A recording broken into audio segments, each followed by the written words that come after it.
my friends, my beautiful friends, my comrades, my compatriots in these trying times. Let's get it started. Let's get it fucking started, okay? I'd introduce him, but he needs no introduction. The man, the myth, the legend himself. I click the start voice call button. Hey, man. Hey! I completely fucking screwed up the time sense. Completely. What time did you think we were talking? I thought we were going to talk about 3 hours from now, 2 hours from now. I had a pizza in the oven. I don't know if you know the Scotland-England game just kicked off. No, I have no idea. Yeah. I don't concern myself with your petty ball kick trifles. We deal with real American issues here, like ball kick, but with tapered ball. This is the first time Scotland and England play against each other in a World Cup. So is that? Yeah. Is it because of? Is it like in the spirit of Brexit too? Like the Scots are really fucking mad with what's going on right now? No. It's just interesting to watch. Also because it's the Women's World Cup, so nobody knows which team is going to be the better one because it's a sport that has only recently been growing in popularity. Because literally nobody cares when women do things. Yeah. I wouldn't say that anymore. I think it's growing in popularity. Like I'm watching it. I'm watching it because it's England versus Scotland, which makes it interesting. I just remember like 10 years ago when the only time I heard people talk about women's sports was volleyball because they wear ridiculously skimpy outfits, and beyond that, nobody gave a fuck. So I guess it's nice that people are paying attention now.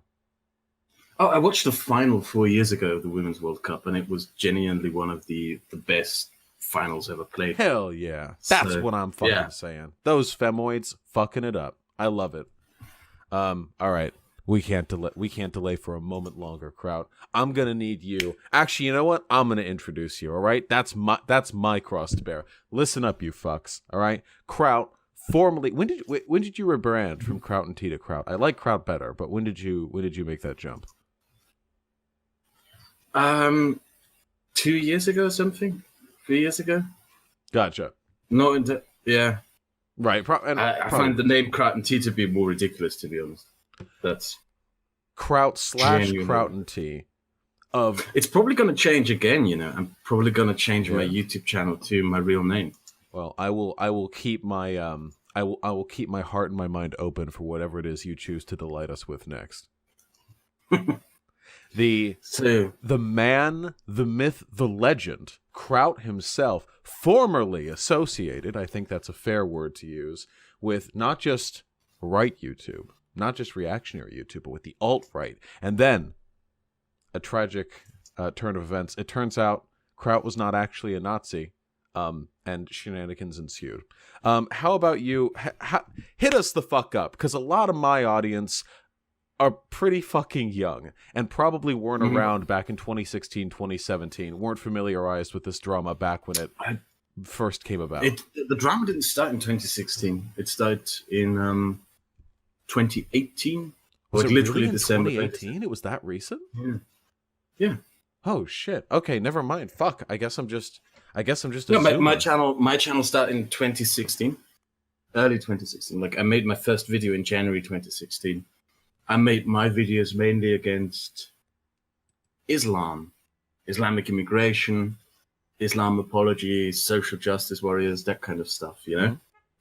And then in April or June 2017, somewhere between April and June 2017, I got together with a few other YouTubers and we decided that we're gonna make videos against the alt-right, which we did. And there was this big discussion about which topics to take on in that group that existed back then. And I made my decision what I wanted to go after. And the one thing I really wanted to go after was race realism. What the 21st century's Nazi calls race realism, but what really just is racism. And the thing about that is, though, that I barely know anything about biology, so I had to gather together several biologists to help me with that. So I asked around in my subscriber feed if there were any biologists amongst them. And I was surprised to find that I actually even had PhD geneticists amongst my subscribers. I had a guy who worked in lung cancer research, trying to find new treatments for lung cancer. And I got these people together into a Discord server. And what happened was I would, we would do group calls with them where we would watch an alt-right video on race realism. And I would record that group call with OBS, and they would talk me through what was correct, what was incorrect, etc., etc. And then I would use that recording to write a script for videos, right?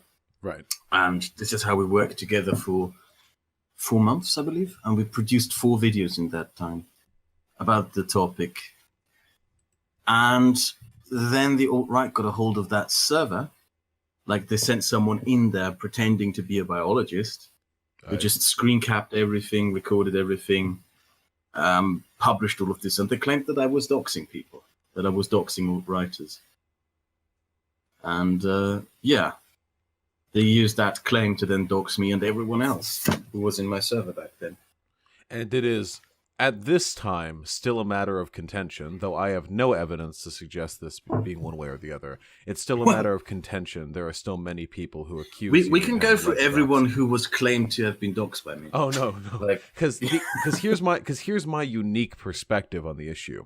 I don't care.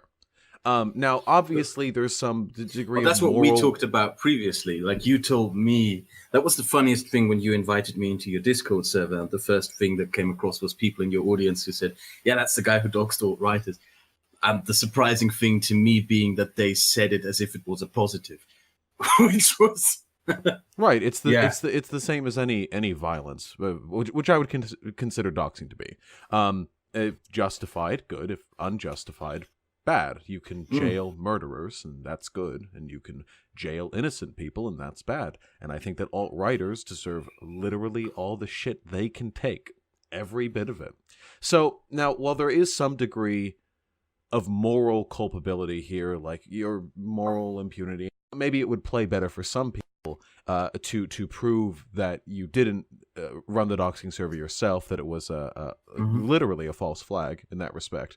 It doesn't matter to me, and I don't think it's going to matter to my audience, because we really fucking hate Nazis. I don't know if you're around. I argued with Nazis just 2 days ago. I spent it was a 7-hour stream. Yeah, I watched a few of your streams. Yeah. Did you already tell your audience that we started talking about a month ago or something like that? No, I kept it secret. Okay, you're my special. I think boy. I think it's important that we're honest about. Yeah. So I've spoken with Kraut and T on and off for about a month now. The reason why, and pardon if this is, I suppose, scandalous, but the reason why it didn't seem prudent to speak up on it or be Caden is mostly because we wanted to talk about this on stream.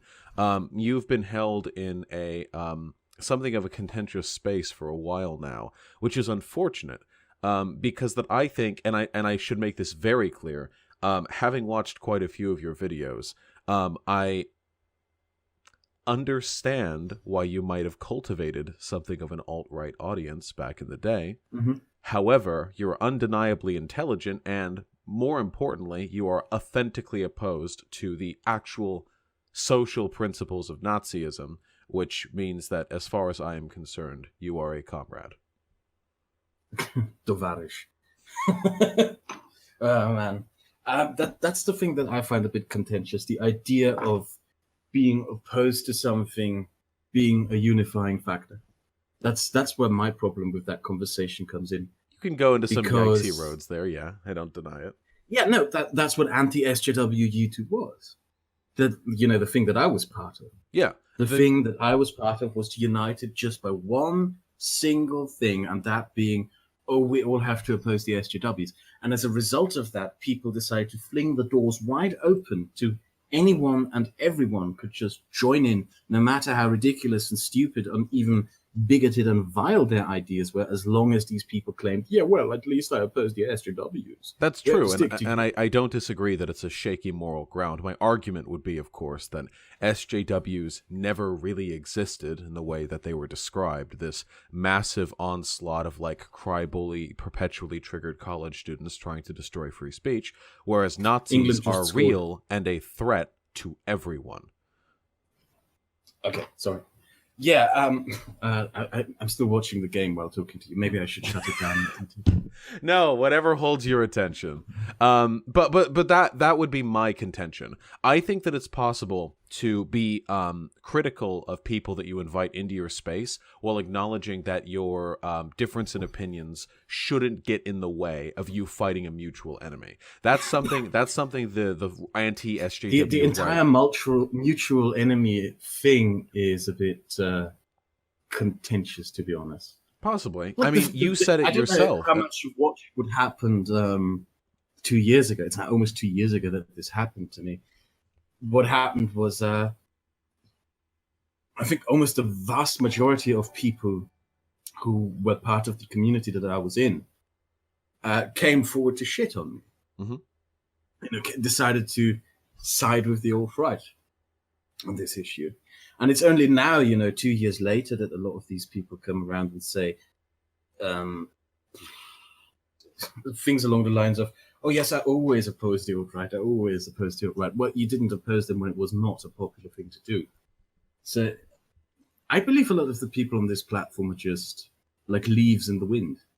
Well, yeah, a lot of them are grifters. A ton of them are grifters. But again, that is another authentic and sincere difference I must point out. In addition to the fact that Nazis are a legitimate threat that really existentially threaten, the world, whereas SJWs aren't and never will be. I don't think they existentially threaten the world at this moment. Like, oh no, I hard disagree.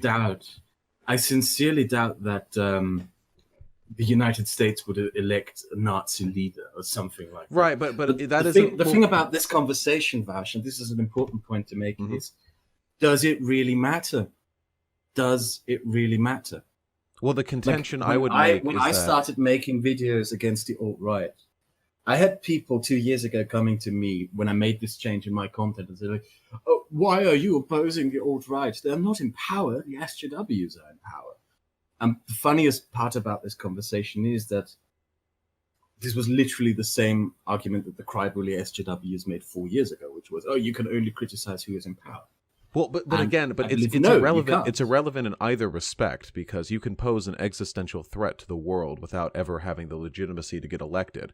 If Nazi rhetoric is popularized, the idea that, say, for example, race is real becomes more socially acceptable, and the subsequent changes in immigration policy and integrations in more diverse cities are looked at a little bit more critically, that can lead to a snowball effect where eventually we begin to re-implement these weird, like, pseudo Jim Crow, not in the sense legal discrimination, but rather laws which I know and you know I know are designed to target immigrants, people of color, Muslims, but aren't. And we already see things like that. We already see the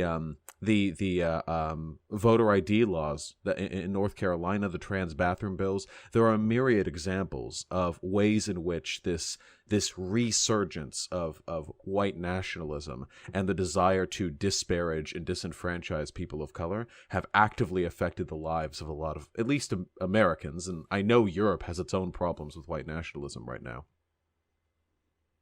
Okay. It's getting zesty over there. I know.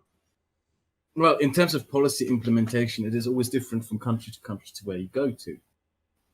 Like, take Hungary, for example, which has probably the most right-wing, right-leaning government that is currently ruling a European country.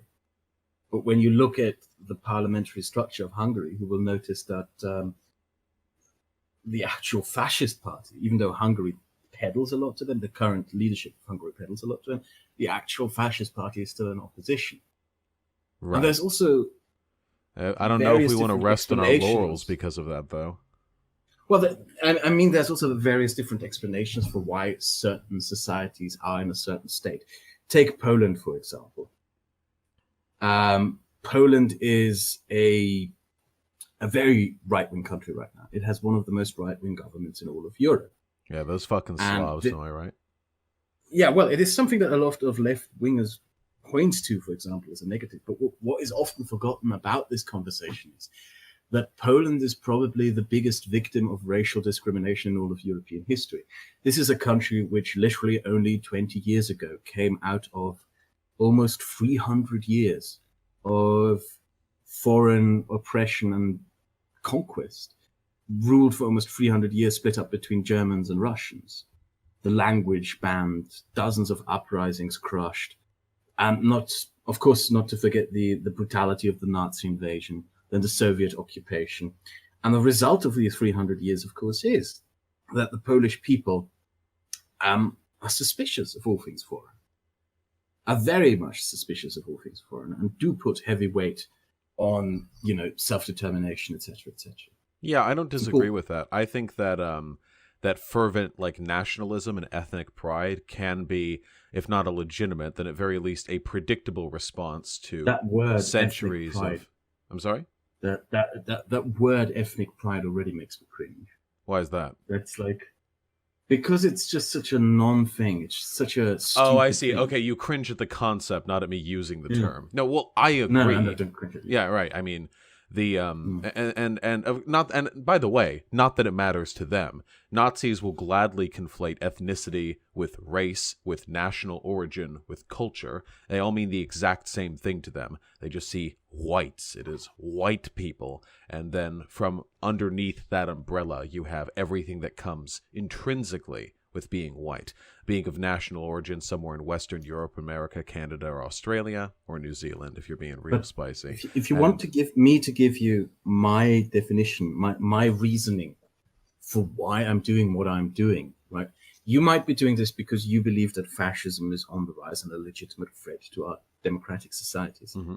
And yeah, sure, fascism in its form, how it is, it is a legitimate threat to a democratic society. Nobody can deny it. I mean, the very ideology is built upon a rejection of democratic principle and humanistic principle. But I just disagree with you on the point that I don't believe that fascist movements offline in real life are popular enough to pose a legitimate challenge to democratic societies at this point. I would sincerely disagree with that point. What country do you live in? Could you remind me? We disagree on that, but the reason why I'm doing what I'm doing is because it's a contrarian thing to do in the current online environment.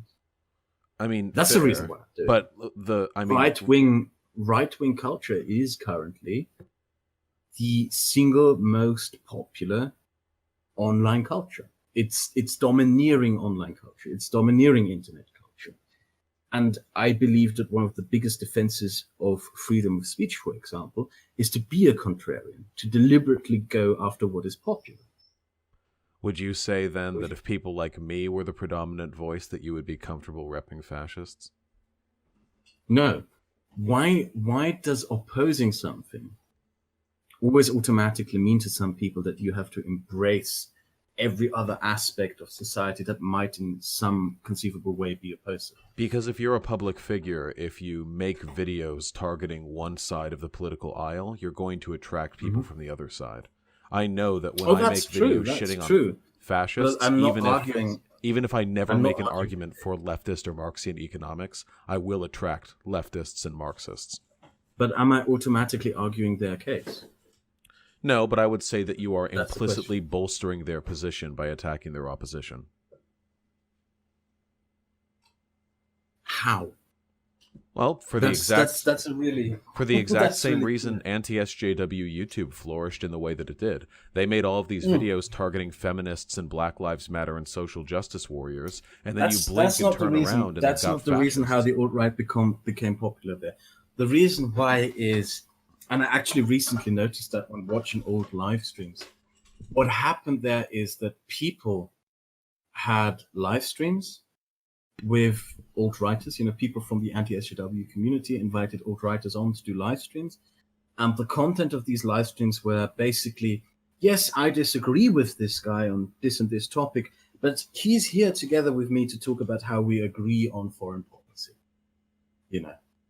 There was an implicit, intentional, I agree with this person on this topic thing there. There wasn't I disagree with this and this out of my own reasons. Yeah, but why? Yeah, but why, for example, would an anti-SJW YouTuber have a position on foreign policy or immigration unless they were already trying to court an audience that had a far right view? I disagree strongly with this assertion. I think that if you criticize a particular side of the political aisle, you will naturally bolster the position of the other side.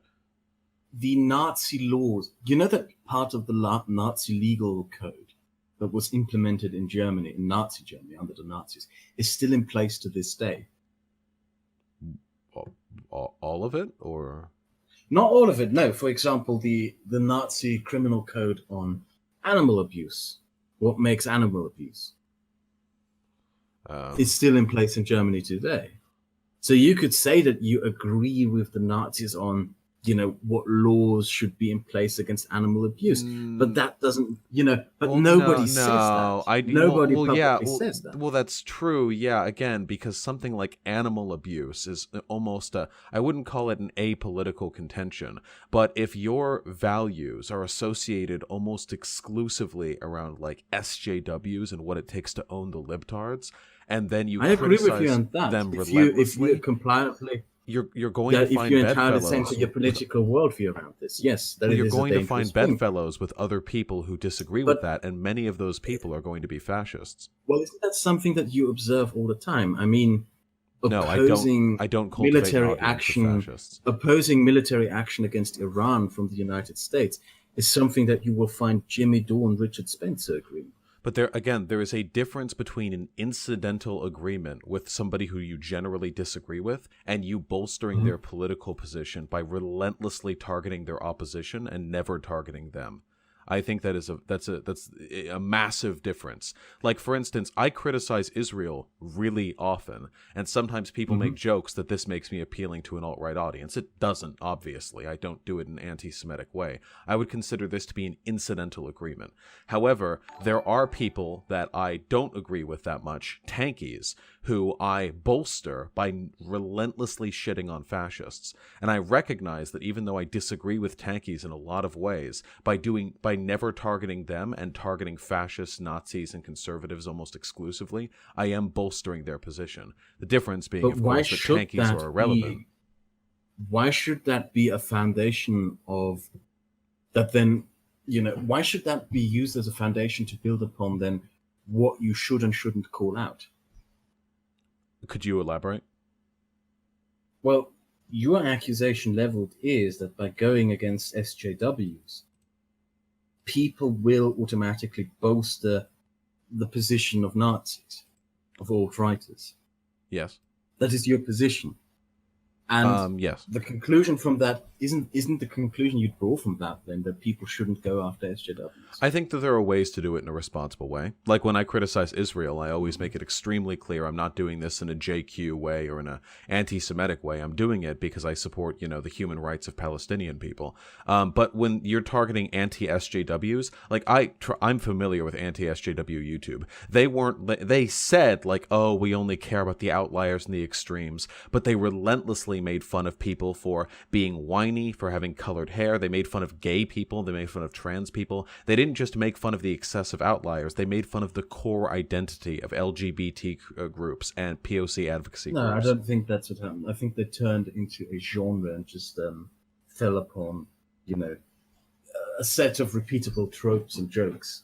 Which were mostly homophobic, transphobic, and racist, yeah. How come? Which ones are you specifically talking about? Can you give me an example? Like a specific joke from a specific video? Probably not. Yeah. I just... Oh, sure. I mean, I don't know. Do you know Hunter Avallone? I barely watch his content. Yeah, he's, I think, a bit newer age in this respect. But what I've seen in Hunter Avallone's videos, along with many others, is that he'll claim to only be making fun of the most hyperbolic fringe elements of the LGBT community or of the black advocacy movements or whatever. But then he'll make a video on Black Lives Matter where he'll trash the movement and delegitimize their concerns. And he'll make videos on gay people where the punchlines will literally be like, hey, trans people exist, or hey, non-binary people exist. And I think that I think it's possible to shit on SJWs responsibly, and I know this because I do it. I make fun of overly whiny, crybaby, gatekeeping lefties who damage the movement by being overly sensitive. But again, I don't cultivate a right audience because I am aware of and take responsibility for the way my rhetoric resonates with others. And a lot of people don't do that. So then it comes about how you make your case is basically what you're saying. Yeah, if you actually make a case, or if you just mock something or something like that. Yeah. If somebody wanted to make a channel, like my contention. Well, that's what I meant. That's that we talked about earlier offline about it turning into a genre, rather than being an actual place to discuss ideas. No ideas were discussed in the anti-SJW community. No ideas have been discussed. It's just a repeatable set of tropes. Right. But no, I agree with that. I don't know how many of my videos you watched. I always preferred making a case over just repeating a trope. No, I've watched a fair number of your videos. I'm not including you in this. Not at all. When I think of this, I mostly think of I mean, it makes sense if you make anti-SJW videos, but the jokes and tropes in there are really just anti-gay or anti-trans or anti-black. It makes sense that other people who are anti-gay, anti-trans, and anti-black, some of whom are fascists, are going to see your content and think, yeah, all right. Especially since nothing on your channel disavows the far-right people who might coincide with those views. Your channel wasn't like that. You were fairly responsible, but there were some instances I remember back in your heyday of you engaging in some pretty yikesy lines of argumentation, like the migrant crimes in Germany in 2016 one. I remember Sean and Jen did a video on that, which pretty much... Yeah, and I made a video on him, yeah. Did you contest the findings of his video, or did you... Yes, absolutely. Absolutely. Let me see if I can't find it. Yeah, legalizing arson with Sean. Patience is truly... Yeah, that was my response to his response. It's a bit of a bloated video. I talk too much in it. Well, there's a central point where it becomes important. Sean's video is also pretty long. It makes sense. Yeah, my contention with him was that he didn't do his research properly. Well, I understand because I've seen this video, and I know the thrust of the argument was that he said, this is a toaster fire, and then it turned out it was actually criminally negligent arson. But I think that going over the source that was used in your original video, we can agree that based on the number of people who were accused of being migrants in spite of there having been no arrest and therefore no way of looking at their migrant status, that it was really just a way of accusing brown people of being the later criminal statistics that were published by the German government confirmed it. The migrant crime rate was sitting at the 1.75. The migrant crime rate was incredibly high, which isn't surprising, by the way. That's something that happens in every country. Well, whenever you have an immigration push. Yeah, I think because I think we can get to that, I think, right now. So your videos have been critical of Islam. That's fine. I'm critical of Islam. But you've also made videos critical of Muslim immigration and integration of migrants and what have you. And I'm sure, and I know, because we've talked about this. Huh? I think that's an important point to differentiate with. What I dislike heavily is self-segregation and parallel society structures. It's when immigrant communities seal themselves off. It's not even an immigrant thing. It's when a community of people who differentiate themselves from the rest of society by some banal factor seal themselves off from the rest of society to form a parallel society, with their own social structures. And this is not necessarily an immigration thing. This is something that you will find also religious cults doing. I mean, evangelical communities in the United States, for example, can be perfectly summarized as parallel society structures. Yeah. They have their own social institutions, etc., their own entertainment industry around which they build themselves, that is completely separate and segregated from the rest of wider society, with the intention of keeping their own people sheltered from these outside social influences. Yeah, that is something that you will find within conservative migrant groups. Like, I lived in a Russian part of a Russian immigrant community in Germany for almost 2 years. Everyone seemed to just beat his wife. Every single man in that immigrant community seemed to beat his wife. And it was deemed as an acceptable thing in that community society because it was sealed off largely from the outside. To be fair, there are People places. There are churches, places. they had their own community centers. There are places in conservative America that also have that problem. Yes, I would say. parallel I mean, society I structure. agree. Well, I agree. I don't particularly like social enclaves, but I think we have to recognize that these things are going to form whether we like it or not. And if we want to, yes, they form. If we want to discourage them from forming, we have to look at the systemic reasons why they form. And the EU's, let's say, unwelcome. Well, not the EU. The individuals who live in the countries within the EU have made life somewhat unwelcome for many migrants, and I can understand why that would encourage them to form enclaves. No, that's where I would disagree with you. I believe one of the main reasons why, for example, it is happening with Muslim communities in Germany, the Netherlands, Belgium, and France, where you still have honor killings, etc., widespread anti-Semitism. Like there are parts in Brussels where you can go through the city and you will literally find stores with signs on them saying, "We don't serve Jews," in Muslim parts of the town, which is just fucking unacceptable. And the reason why these parallel structures keep perpetuating is their faith. It's their religious beliefs. I sincerely, it's a community poisoned. I'm going to religion. need to come down on you hard on this one because I'm a sociology major, and you just posted cringe, my friend. Religious faith has very little to do with the level of integration a community experiences when they enter a new country. It has more to do with socioeconomic conditions and the amount of ethnic disparity they experience. I don't believe there's anything about Islam or anything about religion that makes it keep people acting that way, because I can find secular communities in America that have comparably atrocious views. To claim that Muslims are a problem in certain communities in the EU because of their anti-Semitism. And is it really a thing perpetuated by piousness?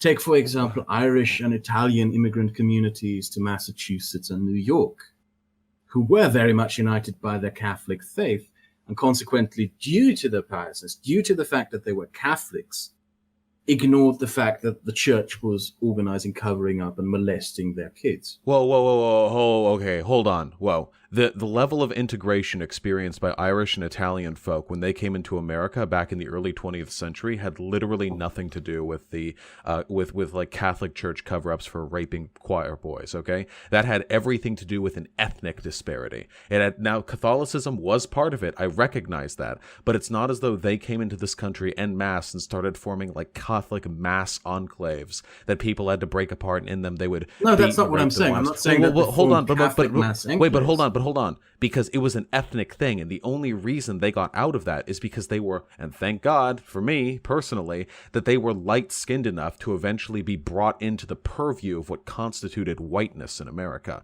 It was because of their ethnic otherness that they were relegated to those social positions. And I am saying it was because of their Catholic faith, which they had as a binding factor, as a glue of sorts, of what kept their community together for such a long time, is why they ignored what was done by the church. But what does that have to do with their level of integration and forming enclaves in America? Is child rape acceptable in U.S. society? I thought we were talking about the integration of these communities, not about the Catholic Church raping kids. Yes. Raping kids is not acceptable by the law, by pretty much any standard that you could think of, within whatever the moral and ethical. Yeah, but we aren't. Wait, do you think that their integration into America was hinged? It was through a religious loyalty and faith that these people still accepted it, and that is the point I'm making. Religion is a poison. No, wait, hold. No. Please. No. The original contention here was talking about immigration and enclaves, and you've switched that over to defending the position that religion makes people excuse bad shit. I agree that religion makes people excuse bad shit. Religion is a binding factor for migrant groups. Hold on, because you do keep interrupting me when I'm trying to make these points. In every instance where you see enclaves form in Western countries from groups that have a different religious backing, because they later integrate, we have well-integrated Muslim and Catholic populations in America. It seems to me like the distinction here is not the religious otherness, though religion can enable people to do bad shit. It is, in fact, the way in which they are treated by society, the fact that they are disparaged and dismissed and discriminated against. There's a considerable difference. There's a considerable difference between the Muslim immigration to the United States and the Muslim immigration to European countries. Yeah, but both of them are Muslims, and the difference seems to be mostly socioeconomic. No. There is a considerable difference in terms of the Muslim immigrants who come to the United States have to be able to afford things like, for example, the plane ticket to come to the United States. You can actually look at the stats of Muslim immigration to the United States, and you will notice that a considerable amount of immigrants who come to the United States from the Middle East come from a wealthier and higher educated Yeah, you're making background. the socioeconomic argument, not the religious argument. The chief geologist of the Apollo missions was an immigrant from Egypt. Yes, I'm making a socioeconomic argumentation here. These are people who don't come to the United States in mass to then form separated enclaves. These are highly educated people, doctors, scientists, geologists, chemists, whatever, people who come to the United States and don't need a community to support them into building an existence or a life.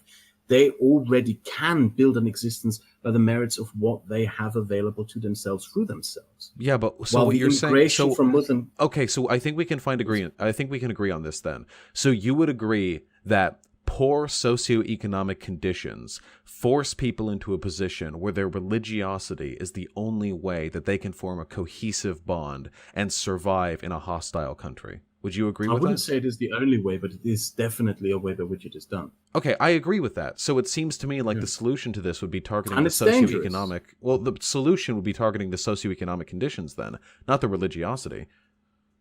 But when you can't break the socioeconomic condition, well, not just... No, wait a moment. I think, the socioeconomic condition is something that needs to be broken. But if you break the socioeconomic disparity, but you don't break the mosque, when you don't break the Russian Orthodox Church, you're still left with this problem. If a Russian immigrant will still constantly visit his Russian Orthodox Church, where the priest tells him on every Saturday that it's okay for him to beat his wife, it doesn't matter if he makes 2,000 euros a month income or 1,200. But that's the thing, though. Here in America, we have an extremely well-integrated Muslim population that seems more progressive than our Christians in a lot of respects. So it seems to me, and this is, well, hold on, wait. This is right, but this is backed up, I think, very solidly by data. Reactionary views, like, say, being able to beat your wife or be openly discriminatory and what have you, these tend to correlate to poor socioeconomic conditions. Education and wealth correlate positively with things like tolerance and equality and egalitarian mindedness. So there's something it seems that to me like that is important in the religion's like a non-issue. It's the income. There are secular people. There is something important that we forget in this matter, which is the socio-economic factoid that comes into this debate should not be allowed to be used as an excuse. I'm not excusing. For example, in Berlin, that'll fix. No. Let me finish this. In Berlin, there is this part of Berlin. I have friends who live there. I don't know the name of the district. Let me quickly Google it. I don't know the name of any fucking district in Berlin, so you don't need to. You could make one up, and I'll believe you. Yeah, I just don't know which Berlin district it is. Berlinistan? I mean, it's as good as any. No.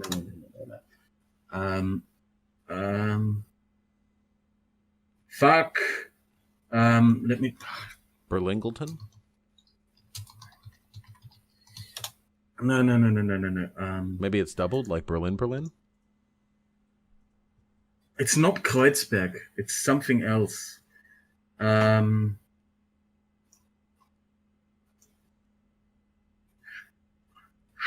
Schöneberg, yeah. Mm-hmm. Schöneberg, Berlin-Schöneberg, I think it's. Let me take a look. I just need to take a look if it's real. Yes, Berlin-Schöneberg. Okay. Sorry for this. And I just needed to get it up to get. No worries. Like I said, you could have made it up, but I respect the commitment to using actual. No, Berlin-Schöneberg used to be one of the most Jewish parts of Berlin, right up until 1933 to 1941, when the deportation of the Jews of Berlin started in 1941. Right? Schöneberg has a memorial built in it that is dedicated to the murdered Jews of that particular part of Berlin, right? The thing about this memorial is it was erected, I believe, 20 years ago, right? Right. And it's not there. It can't be completed. And the reason for it is that every time it's finished, within a month, someone blew it up. So for 20 years, this memorial has been in this part of Berlin. And for 20 years, every time it's renovated, every time it's finished, someone blows it up. Berlin-Schöneberg is now one of the most Muslim parts of Germany. But here's my problem, though. The socioeconomic status that you may live in does not excuse doing something. Oh, well, hold on. Wait, because you just jumped. So we were talking about broad socioeconomic, like social conditions which cause people to behave in ways. And then you came to me with what is essentially a single incident that you're using to illustrate a point. It's not a single incident. 2 years ago, which was probably the most scariest incident of anti-Semitism within Germany, a group of up to 200 Muslims stormed Berlin's biggest synagogue, throwing rocks at it, basically scaring the Jews who were attending. We had a synagogue. What do you mean it's not data? It's what do you mean it's not data? It's not. Please, because I need to respond to these. What data in that a methodologically consistent collection of data points. It's not data. These are anecdotes. I have that as well. But I mean, we just had a synagogue shooting in California a few months ago. And what's more, I wasn't talking about excusing anything. I was talking about explanations. And then you gave me the whatever Jews explanations you bring up, like the socioeconomic status. I'm not excusing is not anything. an explanation for. Well, okay, I'm happy that you agree that it's not an excuse, but it's also not an explanation for something like shooting up the synagogue. No, because that wasn't Muslims who did it. That was a Nazi, and that's a completely in the United States it was. I can give you a statistic. I can give you statistics if you want. But I'm not. But wait. I understand that there is a problem right now in Europe where Muslims commit crime, and I'm not excusing them of that. And I think it's bad. And it's not just crime. Sorry. There's a difference between someone who breaks into a store and someone who assaults a Jew for being a Jew. Wait. But you realize right now that you are obfuscating the argument by emotionally appealing to the heinousness. It's not an emotional appeal thing. There's a difference between a hate crime and a regular crime. But none of this speaks to the solutions. None of this speaks to the solutions. Let's get to the root of this. No, it's not about the solution thing. Well, it definitely speaks to the solutions because the origin of the anti-Semitism that we see so widespread within Muslim communities across Europe is not because of socioeconomic Europe has been anti-Semitic for centuries. No. I firmly reject this argument, and I would like you to give me a moment. The Germans gassed Jews. I would like you to give me a moment. This excuses the ones who murder Jews today. Who said excuse? Why are you making irrational arguments? When you say, well, people were anti-Semitic in Europe for decades. You realize you're jumping which is constantly. True. Well, you're the one who's jumping. No, I'm not. I'm trying to talk about one. Trying to talk about one problem, which is how do we fix disintegration and hate crimes in Europe? And then you're like bringing up like the sob story, and then you're saying like, oh, well, this happened. This is a problem. I don't find it a sob story. I do not find that to be a sob story. I would like to talk about the solutions. If you're a Jewish person in Germany, you have every right to live here in peace. I see. Do you realize right now you're making alt-right arguments? You realize that, right? How is it an alt-right argument? Because here is what a reasonable because that right there, that statement means nothing. Blank should be able to live in peace. That doesn't solve anything. All it does is make an emotional appeal to an imaginary state of civil rest, which never existed and is now being interrupted ostensibly by the existence of Muslim people. This is how alt-right. Please. You've been interrupting me constantly. Alt-righters use this kind of rhetoric to make people feel emotionally invested in what's going on in Europe without having to provide any actual statistical evidence or any solutions. And a solution is what I'm looking into. Now, in my mind, and I don't have data on hand, but I'm pretty sure this is substantiated from what I read back in my time in university, that socioeconomic success is correlated positively with basically every characteristic we want to encourage in immigration and immigrant communities and migrants, from being egalitarian to not committing terrorist acts. And it seems to me like whenever I look into meta-analyses of the terror that's occurring in Europe right now, which is, by the way, and this is a factual statement, largely overblown by fear-mongering right-wing conservatives in Europe. It's still a problem, but it's also being overblown.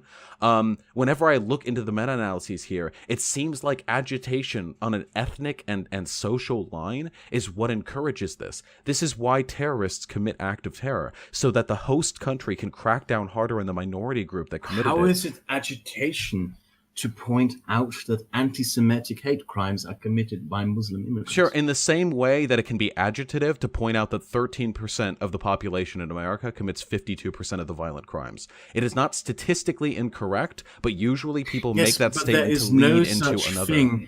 There is no such thing as blackism.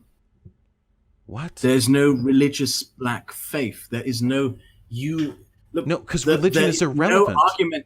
There's no argumentation that you can make that there is some sort of religious movement or religious motivation behind what is happening. Because religion is irrelevant. In the United States. Nobody just does things because of religion. Religion is not irrelevant when you have hate preachers in mosques from Brussels to Paris to Berlin to Copenhagen telling their communities that the Jews, this is fear-mongering. This isn't data. This isn't data. This is not this is fear-mongering. Yes, it is. There is data. No, this is fear-mongering. When you use language like this, Germans have a right to live in their country in peace. Muslims across the country, that you are literally. How is it fear-mongering to tell an imam who goes to the pulpit every Friday? Who is talking about imams going to the pulpit every Friday? You're jumping constantly because you're trying to find the combination of words that will evoke the greatest emotion. I am not Stop. Jumping. Yes, you are. I am not jumping. You are. You're trying to find the language that will evoke the greatest emotional response, and I am trying to talk about the actual root socioeconomic causes of the issues that we're facing. The root is not just socioeconomic, is what I'm trying to tell you. I have never seen any data to indicate that. I have never seen any data to indicate that religion. There is an ideological motivation to anti-Semitism. You don't just go, oh, I'm poor now, I'm going to go murder some Jews. No, whoa, that's a bad faith argument. I never said that. There are much broader. Come on, you're more well-read than this. Exactly. It takes an ideology to be a racist. No, it takes to accept. Yeah, you need to be a racist, to commit a hate crime. Okay, no, any sort of okay. Listen, you need to accept an ideological idea that gives you justification. Why do you think? Okay, so here's my question to you: why do you think Black Americans commit such a disproportionate amount of violent crime in this country, with religiosity not being a concern? I would mainly say that it is due to socioeconomic factors. Okay, so if Black people in this country can commit a wildly disproportionate amount of violent crime due to socioeconomic factors, why can't migrant populations in Europe commit a wildly disproportionate amount of crime? How many of these crimes committed by the Black population in the United States are hate crimes?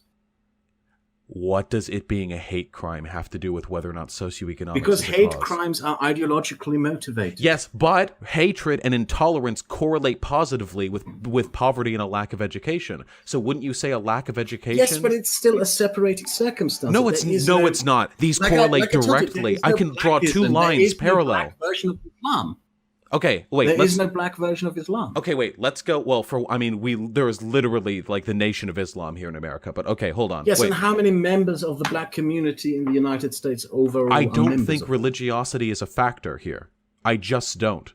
Like, wait, hold on. We can track Okay, this. We that's can fine. track this really easily. Okay, so there is a positive correlation between intolerance of other groups of people, and if you see things like a lack of education, poor socioeconomic status, and a feeling of being threatened by other groups, all in the same way that migrants would. So I can socioeconomically explain not only why they commit a lot of crime, but why they commit hate crimes as well. But if you want to if you want to look at this through religiosity, you have to be able to explain how like I can Muslims turn in this one America around are for you. fine, or I can turn this one around for you. How does Nazism play a role in the hate crimes committed by Nazis then? what do you mean? Well, how does the Nazi ideology play a role in This what is a Nazis fundamentally do when bad they faith shoot argument. up synagogues? This is a It's not a fundamentally yes, it bad is. faith argument. You're making It the isn't. assertion that hate crimes and crimes are fundamentally Muslim. Maybe these are just disillusioned, stupid white people. A lot of them are. You know, maybe it's just socioeconomic factors. Maybe a there's lot of them nothing are, yes. inherently wrong with Nazism. Hashtag Whoa, not whoa, all whoa. No. Nazis. No, hold on. You just made an incredibly stupid argument, and I'm going to spend some time digging into it, okay? You're literally fine, making please. alt-right arguments right now, okay? So I I'm can not. point I am not. point This is you are, not- and I know that this trigger is not- no, triggers you because the alt-right targeted you, but you're I'm making going to- their I'm going to arguments. no, I want to be very clear about this. This is not my argument. I do believe that the Nazi ideology plays a role in Nazi hate crimes, just as much as I believe that the Islamic ideology plays a role in Islamic hate crimes. Okay, so here's my contention to you. There is nowhere on earth where Nazis who are Nazis ideologically, who do not have associated with them things like racial intolerance, racist pseudoscience, and like a belief that Jews control the world, need to be exterminated to protect the Goyim or whatever. That's pretty fundamental to the Nazi ideology. I can point to a population of over 3 million Muslims in America for whom they have a disproportionately lower level of crimes committed, a higher level of tolerance of other groups, including LGBT groups. So it seems to me, because the difference there, and you acknowledged it earlier, the difference there, because they're every bit as Muslim as the migrants who come in, the difference is that the Muslims here in America are well integrated and wealthy, and the Muslims that are pouring into Europe as migrants are poor and disillusioned and uneducated. So my argument there would be more susceptible to ideology. Yes, but you can fix that So by targeting... ideology plays a role. Yeah, but the ideology is funneled in through the socioeconomic factors, not You through know the that religion. there's a study that was conducted into Muslim educational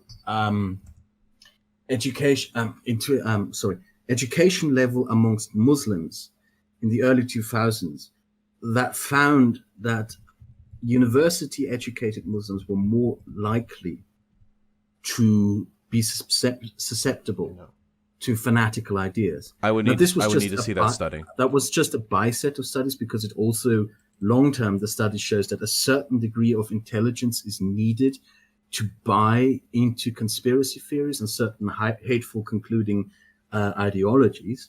It was part of a wider study on that topic. But the thing is, you can't... I don't believe that you can get someone out of a nasty ideology just by education alone. Okay, well, you're takes more factually than wrong in that respect because education correlates heavily with things like No, a belief you have in to give virtue them of wealth. tolerance. You have to give them a job, something to live for. Yes, but these are all socioeconomic factors. Also, wait, hold on. Just to facilitate the drama, atheism is unstoppable. Of whom I know you two have something of a contentious history. The cringe lord and the kangaroo fucking furry avatar thing. He's in my YouTube chat, which is really weird. Isn't this guy's channel much bigger than mine? What the fuck are you doing here, dude? He's saying debate me, bruh. Debate you? Wait, why? You're fucking crazy. The only reason I haven't gone over your videos in the past at fucking AIU is because I think you're actually unhinged. I don't think you're capable of forming coherent arguments. Oh, they're claiming their manager? They're claiming their manager? Not to be the actor. If you look at YouTube chat, he just said it. AIU's manager, I'll get back to you. He's here to get exactly Wait, yeah, let's what focus you on just gave him, which is a reaction. Yeah, sorry, Kraut. Continue. He's here to get exactly what you just gave him, which is a reaction. Well, I don't believe in that. If you acknowledge the fascists, you're only empowering the fascists. The AIU is one of the cringiest motherfuckers in like the Nazi skeptosphere. Okay. Like, Jesus Christ. To anyone in my audience, please go give them some ad revenue. Watch their videos because it's really funny. Did you see what just happened between the two of us over the course of the last half hour? I mean, This is the thing that we talked about privately over the course of the last month frequently. Why it is so important that we have this conversation in public. Like, you can find something that we unite on to disagree with, where we will still have a disagreement. Well, I'm as much as you believe that opposing fascism is important, I believe opposing fascism is important. I believe that it is high time in this environment where everyone is just accepting of whatever the far right says, that people call out the far right. It's why I'm doing this. But that does not, this idea of it being a unifying, binding factor. Like, as much as I think that you are a well-educated, friendly, polite person, I don't think it can unite us that much. I don't think that it is a foundation upon which to build a community, as the friend of yours who set up our conversations argued. I mean, that's okay. That's a fair counter argument. Is anti-fascism something that you can unite people under? Well, I think it depends, because I would consider some of the arguments you're making here to be distinctly fascist arguments. So that might be like the contention. I consider them to be anti-fascist. Well, because here's the thing. Because here's what I think we can agree on. So we both acknowledge that socioeconomics play a factor in the degree of radicalization people experience, whether that be religious or not. I mean, there are atheists. Not necessarily. Like, most terrorists, most people who you find that flocked to ISIS to build up their vile religious fascist state in Syria were people from Saudi Arabia, Kuwait, the United Arab Emirates, Oman, people who had everything, people who were fed by a golden spoon. I mean, unemployment benefits. I don't know Saudi if ISIS's Arabia. legions were funded or brought about primarily by well-educated. I'm not talking about funding from Saudi Arabia. I'm not talking about that. I'm talking about the people who joined ISIS. Thousands of its members were Saudi youth, unemployed Saudi youth. And unemployed does not mean unwealthy in Saudi Arabia, because I mean, the unemployment benefits in Saudi Arabia are $2,000 a month. I think. Right? I don't know. I don't know. Well, I don't know. I don't Wealth know alone if is like not an only factor. Saudi Arabia. Sometimes I'm some not saying ideas, it's the only factor. I'm saying that it is by far the strongest control variable that you can look to that is determine why we radicalization. disagree. I think this is where we But disagree. hold on, wait. I I need to hold you on this. Okay. So can you explain then why in America, Catholics and Muslims alike are both well integrated and disproportionately underrepresented in crime statistics and radicalization and everything? How can we have literally millions of people in this country who believe the same ideology, the same hadiths, the same Quran as the migrants flooding into Europe, and they are nonetheless productive, well integrated? I believe it has a lot to do with the nature of the United States itself. Like culture? With nature, I mean in the term, culture. I believe that, especially the 1960s and 1970s, just changed the United States, its framework, its build-up away from a WASP dominance to a more open and accepting environment. And it is opening up more and more as the decades come by. I believe it is just part and parcel of what it is to be American. That, this kind of social acceptability where you can come in and build your life, etc., has done wonders for the United States and the way its society has developed. Would you say it's made America more socioeconomically welcome to people of different religious faiths? I don't know about that. I think actually yes. Not just that, it also made it more welcoming towards people without discriminating them on the basis of things such as skin color. This is something that we will also disagree upon. I believe the United States is one of the least racist societies in the world. Okay, I have to admit, I am centered largely on American politics. I would be willing to believe that if every country in the world was really fucking racist. The thing I wanted to say earlier is, I guess the main point of contention between the two of us is, and correct me if I'm wrong, I believe you put more emphasis on the socioeconomic status. I put more emphasis on the ideology.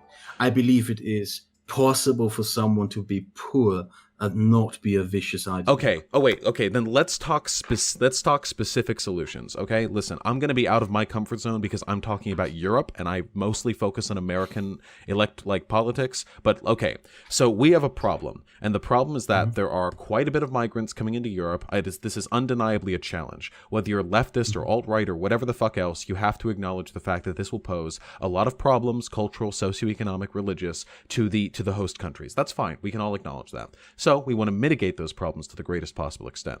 So my solution, focusing on the socioeconomic, would look towards things like better integration programs and cultural pushes towards acceptance for these groups of people, encouraging them to break up enclaves by incentivizing them to get involved in the sort of broader echelons, the social community, the social makeup of their constituent country, essentially to make them feel welcome and integrated, and to ensure that we have the state policies necessary to keep them economically in the know.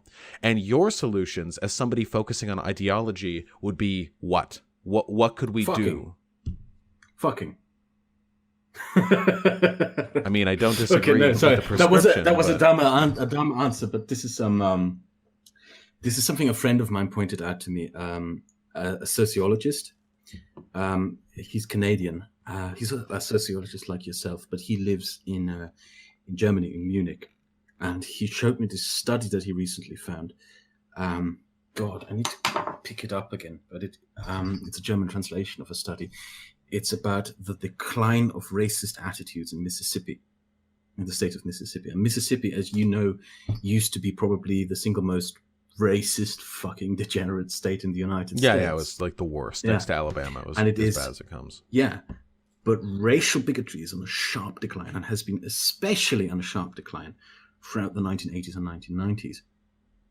This is when the sharpest decline happened, and it is still declining. And one of the reasons for it is race mixing. It's people mixing together. It's the breaking apart of segregated communities, the mixing of these segregated communities. Okay, this is the thing. This is the big problem with the Muslim communities in Germany. You know, we have an average of between 50 to 80 honor killings every year in Germany, which is women who decide to date non-Muslim men. I'm familiar. We have like murdered. Tens of thousands of gun deaths every year in this country, but yeah. I'm not talking gun deaths. Please leave this out of the equation. Honor killings is a woman, the daughter of a Muslim immigrant, right? Mm-hmm. A Muslim woman deciding, I love this German guy. I love this whatever guy, you know, someone who isn't a Muslim, decides to sleep with him, decides to marry him behind her parents' back, and her parents react by murdering. This is something that happens. You don't wash it away by just saying, oh, I'm aware of gun crime in the United States. No, this is something that happens. And this is exactly the kind of fact that prevents these kind of ideologically motivated disparities from falling apart. These communities refuse to mix. The Muslim community refuses to become part of the wider German community. It refuses to give up certain things. Like, for example, in Germany right now, they demand...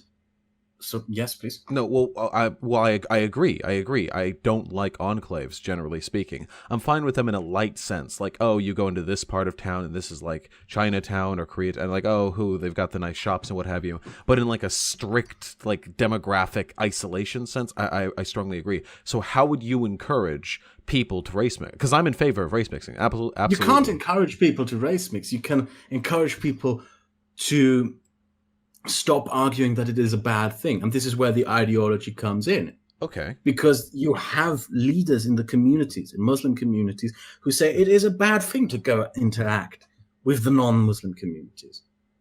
You know, don't go talk to the Jew. Don't go talk to the German. Don't marry the non-Muslim. Don't go out with them. Don't be in the same club with them. Don't engage in wider society with them. And this is how you break up enclaves. You get people to engage with wider society. No, I agree. But do you think that making society more accommodating for them and increasing the likelihood of socioeconomic integration would play into this? How do you make them more accommodating? That is the other question that comes up. Well, my solution would be fighting racism, like really fighting it. Look. There's currently a debate in Germany over this fucking activist called Gunzim or whatever, who is demanding that we introduce a sort of a law which would make it illegal to insult the Islamic Prophet. I And don't the think argument that's that going these to pass. people, yeah, no, it's not going to pass. It's ridiculous. It goes against secularism, etc. But still, you know, if you're making these kind of demands, you're not accommodating. You know, you're not making them feel. You're bowing to them. You're breaking to them. You're breaking to these. Well, wait, nobody self-segregating, here is separating advocating that we facts. make it illegal to insult like the Prophet. No, I'm not saying Muhammad. that you're doing this. I'm just saying that you. But can't. no reason. Well, yeah, but why bring it up? Literally, no one here. I would Why never I'm bringing agree it to up that. is because many people confuse opening society up to people with bowing before authoritarian incentives. But I've never. I'm very anti-theist. I don't know if you know. I Okay, good. despise religiosity. Really, you're anti-theist. Aggressively I so. honestly wouldn't notice. No. Honestly But wouldn't well, my problems are I hate religion, but I don't hate it because of what it makes people do necessarily. I hate it because of what it makes people think. I think that most of the time, in almost all circumstances, people's behavior can be socioeconomically predicted rather than religiously predicted. And furthermore, my religious hatred is spread out pretty evenly. So when I think about like which religious group is going to destroy the world, I think of like America, where That is evangelical. something that has frequently annoyed me about the far left YouTube community. The assumption that I'm only after Islam. Well, Like, okay. don't- Well, to don't you- extrapolate from your videos and from what you like to talk about, yeah, you're a public figure, and we will extrapolate what you care about from what you decide to make. Look, I have videos just on. as much of a problem with what is with Hindu nationalism in India, or with Yeah, same. I mean, actually it is quite a grotesque Hindu nationalism. It's something that is actively undermining and destroying the secular Indian Republic, or with Shintoism, or with Buddhist fanaticism, or one of the worst things in or Europe Protestant right now, being Russian evangelicals, yeah. Orthodoxy. No, Russian Orthodox Christianity is probably the worst incarnation of Christianity in the world right now. I'd say evangelicals in America are literally not tackling climate change because No, they they think have the second nothing. coming is coming within 30 They or have 40 years. nothing on Russians. They have Yeah, but nothing on the Russian if the Orthodox Russian Church. Orthodox people aren't in a position to literally destroy the planet by not signing off on climate change, They also don't sign off on legislation. climate change. Every country in the world except for like America signed off on the fucking. Yes, so we all agree. We agree that religion is shit. Well, that's the thing. I agree religion is shit. I don't think it explains what's going on in Europe, and I apply my hatred of religion very evenly, whereas you focus very specifically on the same thing alt-righters do, which is Muslims coming into Europe with the honor killings and with the bombings. Well, and I what have could you. make videos on Hindu nationalism. I think If those that's would be what you interesting. want. I'm very undereducated on that subject. Yes, I just never find it. And I made a video about the Russian Orthodox Church. I mean, my think I remember hatred that, of yeah. faith is not, it's not a base little thing. I hate religion wherever it goes. I'm but not, it does oh, sorry. affect my life here. I mean, I am a European. Right, I understand. How does that. religion affect me here? It affects me here in that the Jewish community, like the Jews of Berlin, were literally told to not wear kippahs publicly a month ago. They were told, do not dress in a way that makes you publicly identifiable as a Jew because you would get assaulted more than likely by Muslim migrants. And like I told you before, go to any Russian immigrant community in Germany, and a lot of people forget that between 1 million and 2 million Russians immigrated to Germany in the 90s. They all beat their wives. And that's not just a stereotype. They all are wife beaters. Okay, but do you know what other group of people are wife beaters disproportionately? Please tell me. Poor secular Americans. Yes, doesn't surprise me. And they're also... which part in particular are you talking about? Just literally, Because if you're like, talking about across poor the secular world. Americans, and you say, okay, poor Americans from a place like the swamps of Alabama, in some evangelical community, I wouldn't be surprised if there are Christian preachers in that part of the world which encourage something like wife beating. I do not think that the wife-beating trends we see across the world can be explained by religiosity. I think there are other better predictors, but I would agree that religion is a problem. Again, if your contention, if your channel, if your rhetoric was oriented entirely around how mystical belief and fanaticism and zealotry, these things are inherently destructive, they're antithetical to modernism, they're antithetical to the Enlightenment values we all claim to know and love, I would be fine with that. The problem is, and this is the same problem I have with the anti-SJW community, it's that they spend all of their time shitting on SJWs without ever looking around to see what kind of audience they're bringing about. I don't anymore. So I find it fascinating that you bring it up. Well, no, you don't. But then you come in here and repeat points I've heard from alt-righters trying to talk about how Muslims are destroying white Europe. I've never heard any alt-righters talk in defense of the Jewish community. That is true. They'll do it if they're shitting on Muslims sometimes, yeah. But no, if not alt-righters, then at least fascists. I know Jewish fascists who will talk about what's happening in Europe in the same way that you described it a little bit ago. But if your contention here is that, my rhetoric can't be Nazi, I haven't said the Jews are bad, then I feel like you've already sold yourself a little bit short there. All rhetoric can be Nazi. I mean, it is part of fascist ideology to not have, to not argue your ideas honestly. It is the STD of political ideas. I don't disagree It's to with pretend to be something else. Look at what they're doing right now. Right now, they're rebranding themselves as we're just trad Caths. We're just traditional Catholics. You ignore the swastikas. Right. The identitarians and the race realists. Yeah. It's a constant rebranding. And literally 2 nights ago, I talked to somebody who said they were a nationalist, and then they turned out to be a Nazi, and they said they think that nationalist means ethnic all rhetoric homogeneity. Can be fascist. It's part of the fascist ideology to constantly change your quote, to appear as something that you're not. There's this famous picture of Hitler trying on his various different clothes, the traditional Bavarian dress for when he went on speaking events in Bavaria, his worker's coat for when he went speaking to factory workers. While it is true that fascists lie constantly, and I agree with that, they have to lie. It is essential to their ideology. The difference is that you talking about Islam in a way comparable to you just did now netted you an alt-right audience, and me talking about the things I talk about. Okay, what's bad about that? No, that's the thing. I'm a consequentialist, and I think that the morality of an action can be determined by its consequences. If you're providing rhetoric and arguments to bolster the alt-right when they're talking about how the degenerate fucking mudslime hordes of refugees are coming into Europe to rape our white women and engage in honor killings, if you're giving them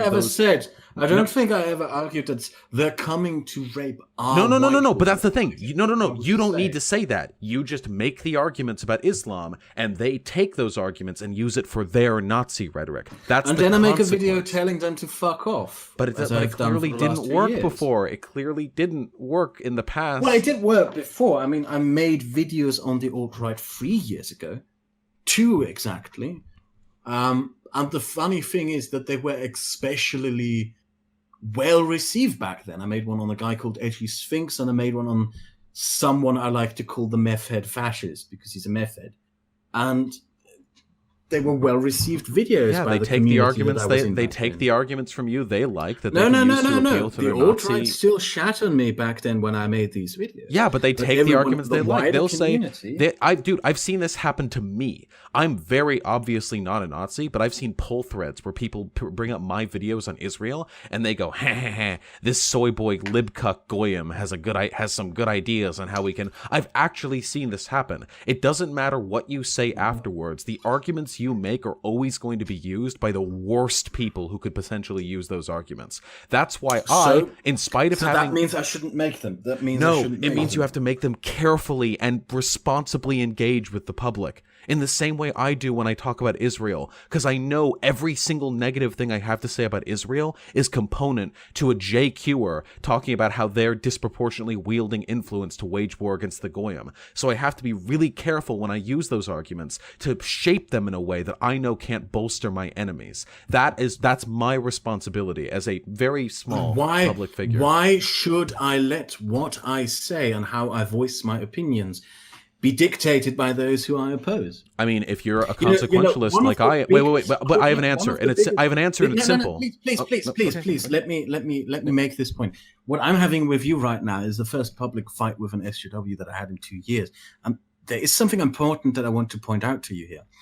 One of the biggest and most annoying criticisms I have received from my former colleagues of the anti-SJW YouTube sphere is the consistent, especially in DMs, oh, he's just doing this so the SJWs won't call him a Nazi anymore. And the really annoying thing about when people say that is, holy fuck, is your entire worldview dictated to you by what you think of SJWs? You see what I'm getting at? No, Why I understand. would I let the people because I'm a consequentialist dictate how I think? Because you can think how you like, but how you express your values and how you shape your public content, these things have outcomes. And as a consequentialist, I determine the moral value of what you do by the consequences of your actions. So if you if you want to throw your hands up and say, "Hey, I'm being truthful. This is what I have to say, and I don't really care which groups of people agree with me and what kind of following." I'm gonna look very stupid now. I have to do this. I have to Google what consequentialism is. Oh yeah, it's like just consequentialism is the class of normative ethical theories holding that the consequences of one's conduct are the ultimate basis for any judgment about the rightness or wrongness of that conduct. Thus, from a consequentialist standpoint, a morally right act or omission from acting is one that will produce a good outcome or consequence. Okay. So from my moral framework, and I think a lot of people are deontologists, not consequentialists. So I get not everyone agrees with me on this. But if you want to throw your hands up and say, I don't really care what kind of following I bring or who uses my arguments, I just want to be truthful and talk about what I care about, that's your prerogative and I can't stop you. But I would consider it to be an immoral action if you do so in a way that bolsters the alt-right. Yeah, I would agree. I would completely disagree with you on that one. I guess that's an additional point where we go apart. How do I put this? I believe in saying what you have to say, no matter what the consequences down the road may be. It's not speaking your mind. It's not about consequences against you. It's about consequences against other people, the minorities that are going to be hurt by the alt-righters who will use your arguments. Fine, yes. I don't care about the consequences for other people of what I say. Okay, well, as long as what I say is said in an effort for the pursuit of truth, which I hope is what I am doing. I'm pursuing truth. I'm trying to get to the bottom of truth, and yes, I don't care what I have to say in order to find truth. Okay, I mean, I would contend that a lot of the things that you've said are actively irrational during our conversation, that a lot of the arguments you've used have been emotionally driven rather than actually interested in finding... You believe that it's emotionally driven? I think that some of the arguments that you have made are, yes. And you did admit that the reason why you focus on Muslims so much is because you are personally affected by them. That's an emotional concession right there. I'm affected by the negative consequences of Muslim and Russian immigration, I guess is what I could say. Like, the Russian immigration thing is only something that I've witnessed for the past 2 years.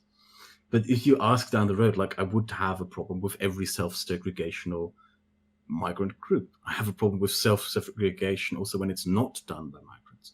A popular thing for the far right to do in Germany is to pick a town, and then they convince people, far-right extremists from all across Germany, neo-Nazis, to move into that specific town, to create their own sealed-off, community of sorts. Right, and I would look to address that socioeconomically, which is generally how we can affect policy and make major changes to the country. We can't make people less religious. We can socioeconomically, but we can't just, like, Thanos snap Islam out of their brain. We generally have to change their ideologies through the vehicle, through the systems that we have control over, culturally, socially, economically, interpersonally. These are the things that I want to change. And I do genuinely care about the problems that are being experienced by migrants in Europe. But, at least from the stats that I've read, migrants are more likely to be a victim of a crime than they are to perpetrate one. So even in this... You read. I'm sorry? in. I would need to. I would have to look up. I saw this like fucking. I need to look mine up as well. I need to show you my studies on anti-Semitism and all that stuff. I really do. Well, but I know, but it doesn't matter. Like, no, you could bring to me evidence that like imams across Europe are calling for the beheading of all apostates or whatever. It wouldn't change my position that this is a product of socioeconomic circumstances, even if they were a literal death cult infiltrating Europe and trying to. But what about the example I gave earlier? For example, of okay, maybe I shouldn't say this because it might drag us back into this conversation, and you might want. I'm ready. I love it. Okay. Brussels.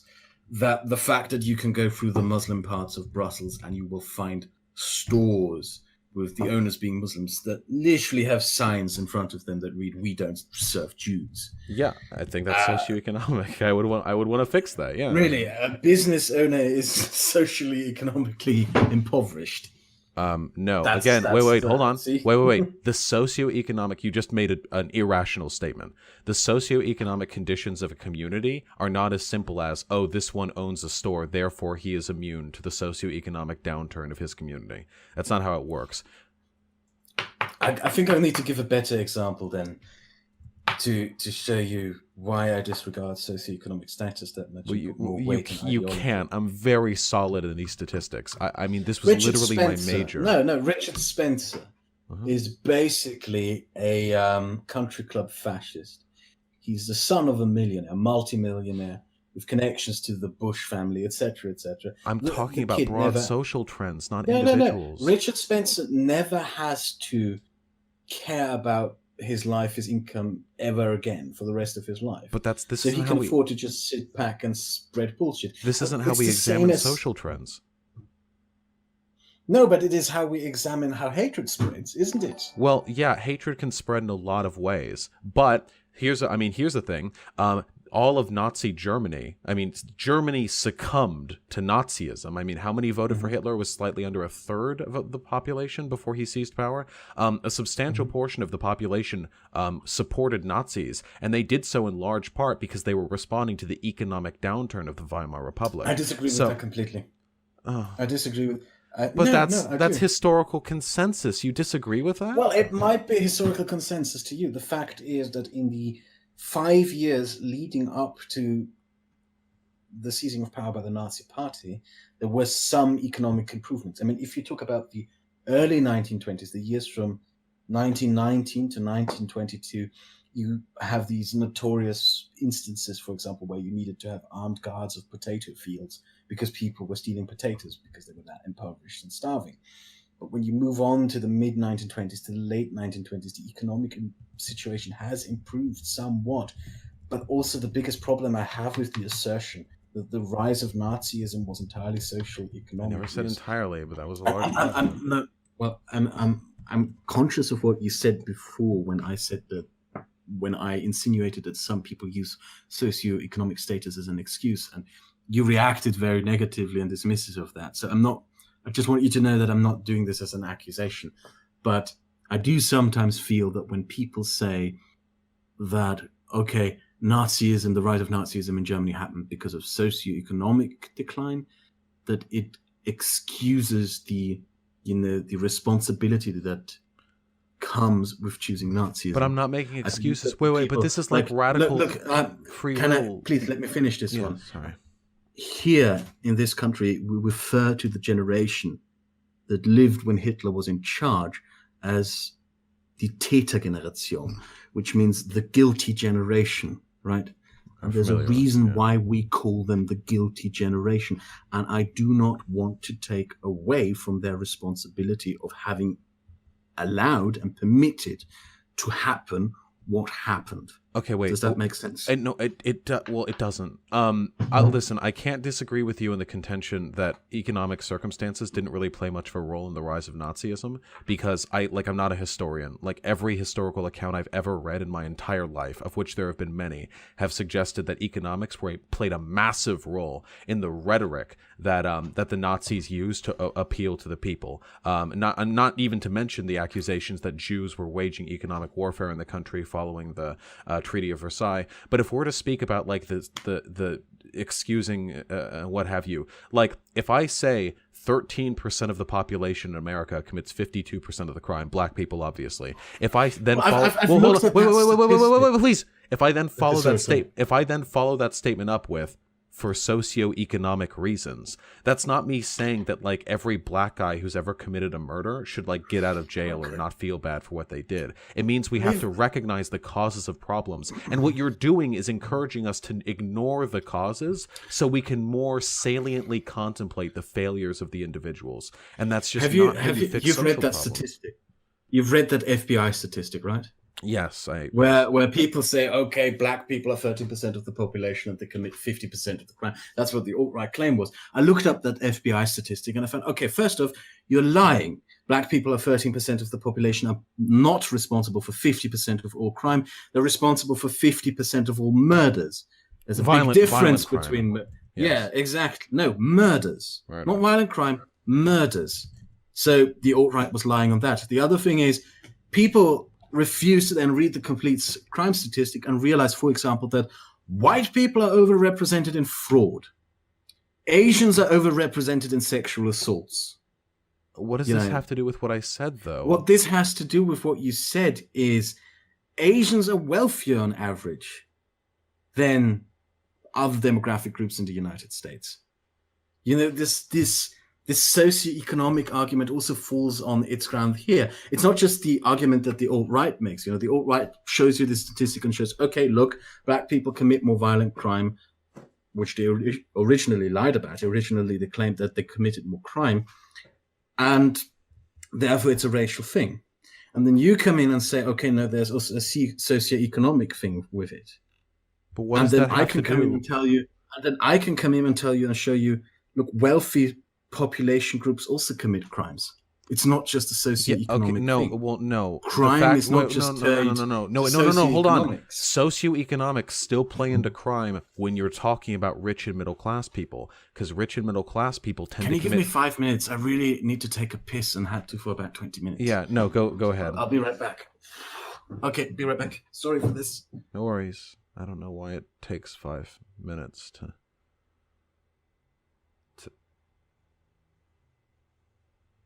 Maybe he's like the anti-me in every respect. I think that I have a social responsibility for the outcomes of my rhetoric. He doesn't. I don't wash my hands after I pee, and he goes through a fucking power wash. Do you know?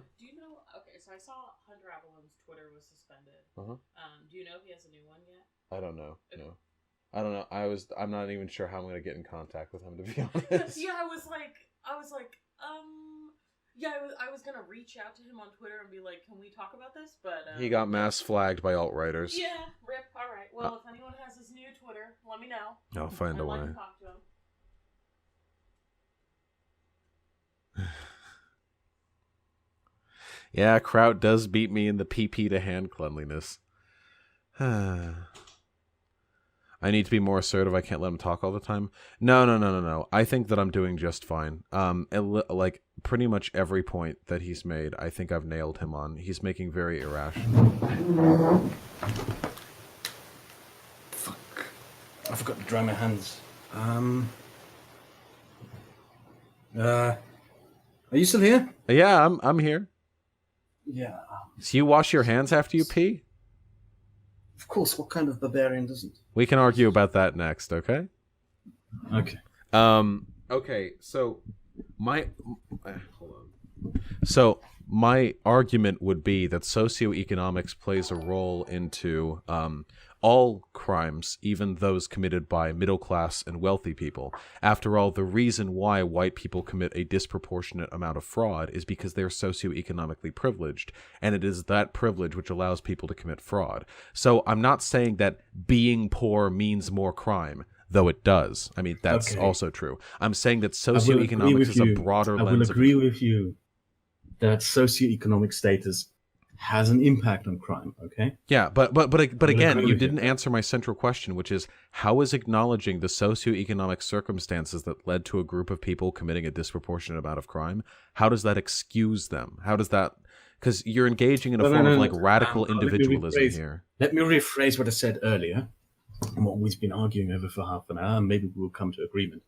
Okay, I acknowledge that socioeconomic status can lead to crime, okay? But ideology can also lead to crime. I would contend ideology tends to stem or be influenced by socioeconomics as well. Okay, then that's two separate conversations to have. I suppose, yeah. Then there's a conversation to have about the socioeconomic status that can lead to crime, as well as a conversation to be had about the socioeconomic status that can lead to ideology. I mean, we can, and I think those are valid conversations. I just don't understand why we would have them if we, like, on an epistemological level, disagree with the types of rhetoric we should engage in. I guess I can't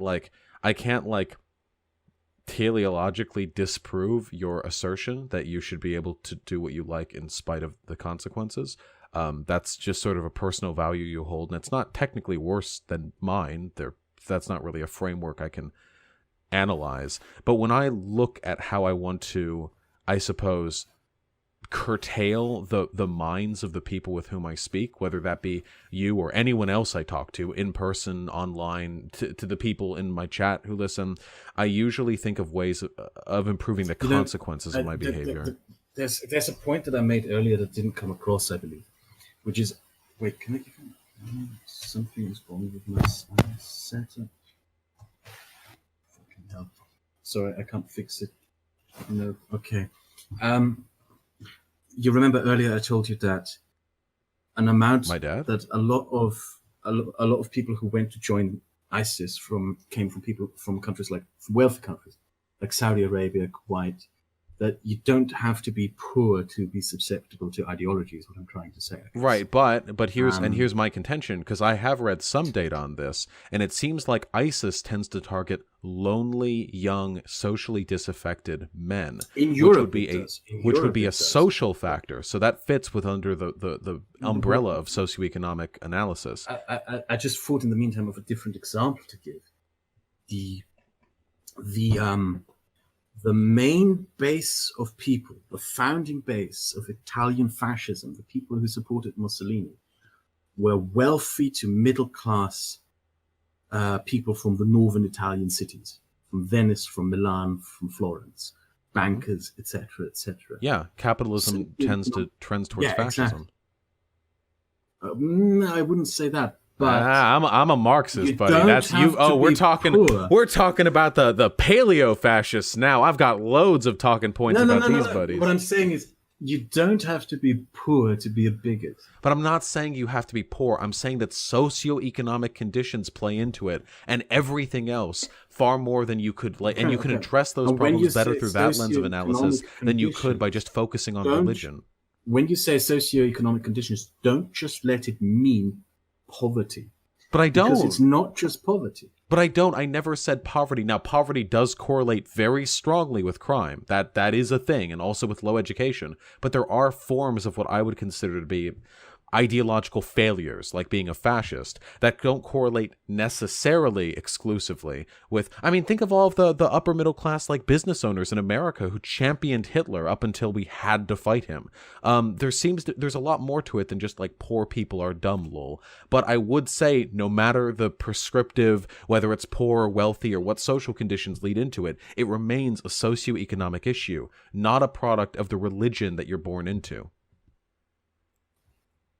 You're not born into a religion. Well, I mean, most religious people have religious parents. They're brought to the religious events at a very young age. The argument I would make is that ideology operates largely, that ideology needs to be separated from socioeconomic status when we look for reasons for why hate crime happens. But because some ideologies are just inherently toxic, inherently dangerous. Yeah, and they're usually a product of socioeconomics. You can't separate ideology from socioeconomics. I would, if you succeeded in creating a set of control variables that allowed you to look at ideological influences it's not without about anything in terms else. of like reasoning. It's also in terms of responsibility. You know, for things. But I'm not saying the individuals who commit those crimes aren't responsible for it. I'm just saying that if we want to fix these problems, we need to address it in a realistic and socially responsible way. So you're talking way. more from the social engineer's perspective. Yeah, like policy, or maybe as an individual, there's certain types of rhetoric we can engage in. Like, I would advocate that if we're talking about migrants in Europe, we not go on and on about how there are no-go zones and how there are imams calling for like hate crimes and bombings and stuff. I would talk instead about how, like, broadly speaking, we're dealing with a very contentious time where immigration is a hot button issue. I think that there are some problems with how these immigrants are coming into our country, how they're migrating, how they're immigrating, how they're integrating, and here are some solutions I have to deal with it. I think that that is a responsible way of addressing the same problems you're going about, but you do it without bolstering alt-right, like, ideology. And my solution to the problem is one that is largely socially unaccepted, which is go after the mosque. Yeah, that's pretty antithetical to my liberal values of religious equality. Well, the thing is, this is a wealthy country, and most immigrants to this country manage to make it within a short time. This is not like, this is a country where we have a very supportive social network. It is very easy for migrants to grow. Yes, also for migrants. It's very easy to come into the middle class from here. If you take a look at, for example, Polish immigration that happened 20 years ago, the Russian immigration that's happened 20 years ago, Turkish immigration, most of these population groups now live in the middle class. You know, the stereotype. Because those were immigrants. These are migrants. They have a completely different set of circumstances coming into the country, and they came in a much bigger wave, and they faced a massive flood of far right xenophobia when they entered their respective host countries. Every immigrant group encounters xenophobia. No, I think the 2015 migrant crisis has brought about a pretty specifically vitriolic response. No. I remember the same from the 90s and 80s. I don't know how old this migrant crisis has been like headline news every day in every country on earth for 4 years. I remember a time specifically in the 10 years to 15 years after the fall of the Berlin Wall, where everyone in Central Europe talked about the dangerous Polak who's coming to rape your wife. Okay, well, I don't think the world was. Are we really saying the 2015 migrant crisis is just like another wave of immigration? No, I'm saying the idea that there is a unique, special, and especially large amount of bigotry now that is not comparable to what happened earlier is just completely untrue. I don't think that's untrue at all. Germany took in 1 million Syrians over the course. Not all of them were Syrians. Only a third of them were Syrians. 1 million Middle Eastern, and a quarter of them were Balkan migrants over the course of a year. Okay. In the 90s, in the years from 1991 to 1993, Germany took in somewhere between 1 to 4 million Russians and Poles, and yet that influx of immigration didn't turn into global headline news every day. No, it turned into headline news in Germany. It mattered to Germany. To Germans, but this is everyone cares about this migrant crisis. It's not necessarily a global thing. No, the migrant crisis is global. The migrant crisis is globally important. Please. For social impact, for a response, it doesn't always have to be a global thing. Like, I agree with you that immigration will always provoke a bigoted response. But these bigoted responses, that lead to negative consequences are not just unique to what is going on for the last 4 years. Yeah, I remember that I have never in my life as a response to Polish and Russian immigration. Yeah, I know that immigrant. The 90s was when far right and neo-Nazi movements in Germany were at their strongest. For one, that would probably be the 30s. But this contention that this is just another wave of immigration, this is flatly incorrect. I have never in my life seen any data suggesting that this is just like, oh yeah, and then we'll have another one of these in 10 years. This is a wave of millions of migrants, not just migrants either, brown migrants, which makes them scarier, and they're Muslim, and they're coming in across a massive trip, hordes of them, to clash against the EU borders, and what's more, they are migrants moving from a failed state. The circumstances here, their disproportionate level, their lack of education, the language, cultural, and religious barriers. This is a massive. There's a reason why adherence to a religion that is particularly dangerous. No. Islam is not particularly dangerous. All religion encourages. Every religion is dangerous. Yes, yeah, but you said particularly. You didn't just say yes, all it of is. them. No, because you said. Well, listen. If I say Islam isn't particularly dangerous, and you believe it is, don't then respond by saying all religion is dangerous, because that's lying. Do you know the term? Do you know the word Christendom? Yes, I'm familiar with the term Christendom. You barely hear the word Christendom anymore, do you? Yeah, because I live in a Christian country where all the Christendom going on right now isn't paid attention to. No, Christendom. Christendom, the word, is something else. It refers to the notion that there is a global Christianity, a Christian identity that overcomes local, lingual, cultural, religious bounds. Bounds. You mean like how all the fucking alt-righters in the West cried like a bitch during the Sri Lanka Easter bombings because those poor Christians? Global Christianity. The idea that there's a global Christianity. That is what Christendom is. No, listen. Right now, listen. No, Kraut. I need to hold you to this. Right now, you are being dishonest. You are being dishonest right now because not only do Christians stand up for other Christians all the time. Trump specifically said that he would favor Christians when he was doing the targeted country bans that were specifically meant to target Muslims, and everyone in the fucking West cried over those Sri Lanka Easter bombings. Both instances of people. That's not about that. Please. Both instances of people being preferable to Christians, even in a broad global sense. But you are implying tacitly that all Muslim countries have this shared sense of Islamic identity. Are you kidding me? Do you have any idea how much contention there is between different Muslim countries? How many different interpretations and hadiths there are of the Quran? There is an idea of a ummah. I know. What is this? You're speaking in the broadest generalities. What is this? I want data. I want analysis. I want historical consensus. Okay, look at the reaction to the cartoon, to the Muhammad cartoon. I don't care. Wait, you think the Muhammad cartoon inspiring extremists to go do their shit? You think that means that there's this global Islam? It resulted in shit. There are a lot of Muslim extremists. Hundreds of thousands. Yeah, there are a lot of Muslim extremists out there. Yeah, it probably has something to do with the fact that we fucked over the Arab world for so long. Come on. No. You cannot listen to facts and then say, come on. The Arab world was 60 years ago substantially more stable and progressive than it is today. The reason why it is no longer is because of the socio-economic factors that have affected their ideology. Why do you interrupt me?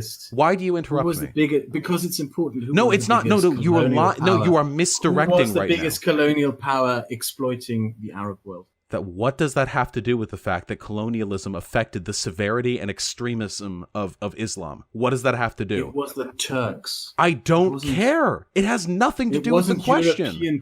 I don't care. What? It has nothing to do with the question. Why do you bring it up when you don't care? No, because you brought up something unrelated to my central premise, which is that Islam was a lot more progressive 50 or 60 years ago, and then a downturn in the socioeconomic stability of those countries led to further ideological radicalization, almost as though it's not the religion that's the problem, it's actually the socioeconomic circumstances of the people living there. And then you respond very dishonestly by saying, did you know it was the Turks who did it? I don't care. That has nothing to do with my point. Hey, Flash. You interrupted me, buddy. Please. Let's take both of us a moment to breathe in and breathe out 3 times so that we don't shout at each other. Well, hold on. No. Listen, I don't believe in the politics of civility. I don't believe in them. You just lied and you made some really irresponsible statements. Okay, good. See, you're talking calm now. Where did I lie? Please. Okay. So your contention that there is no broad global identity of Christianity that mobilizes people against a perceived other, but there is for Muslims, is factually wrong. And the fact that, and then you misdirected, then you jumped over to, oh, they're Muslim extremists because of the cartoon thing, to which I say, yes, Muslim extremism is fairly common, disproportionately so, but I would contend that it is a product of this socioeconomic meddling that has gone on in many Muslim countries, which is why some countries that don't have as much meddling in their recent history, like Indonesia or Jordan, have benefits and very progressive secular governments, especially compared to the Muslim world. To which you then jumped and said, oh, well, did you know the Turks did it?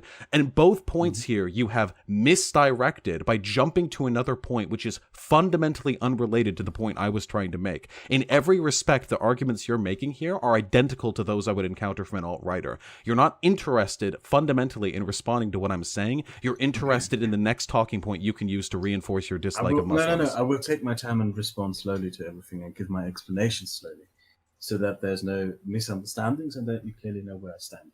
Okay. Just because I am saying that the notion of a global Christian identity, what people used to refer to as Christendom 20, 30, 200, 300 years ago, isn't as popular anymore as the notion of a ummah is in the Islamic world, doesn't mean that it doesn't exist anymore. Like, I'm not saying that the idea of Christendom does no longer exist.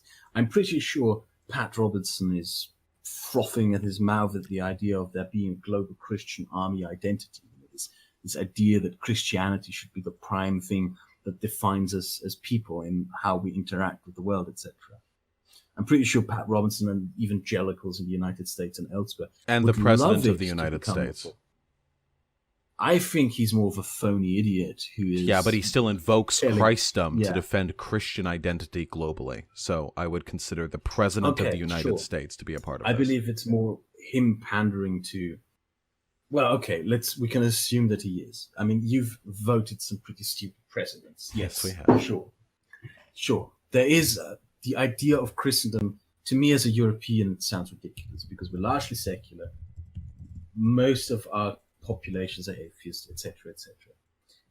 But I will acknowledge this. Okay, if it came across as me saying that this idea of a global uniting Christian identity did no longer exist, I didn't mean to say that.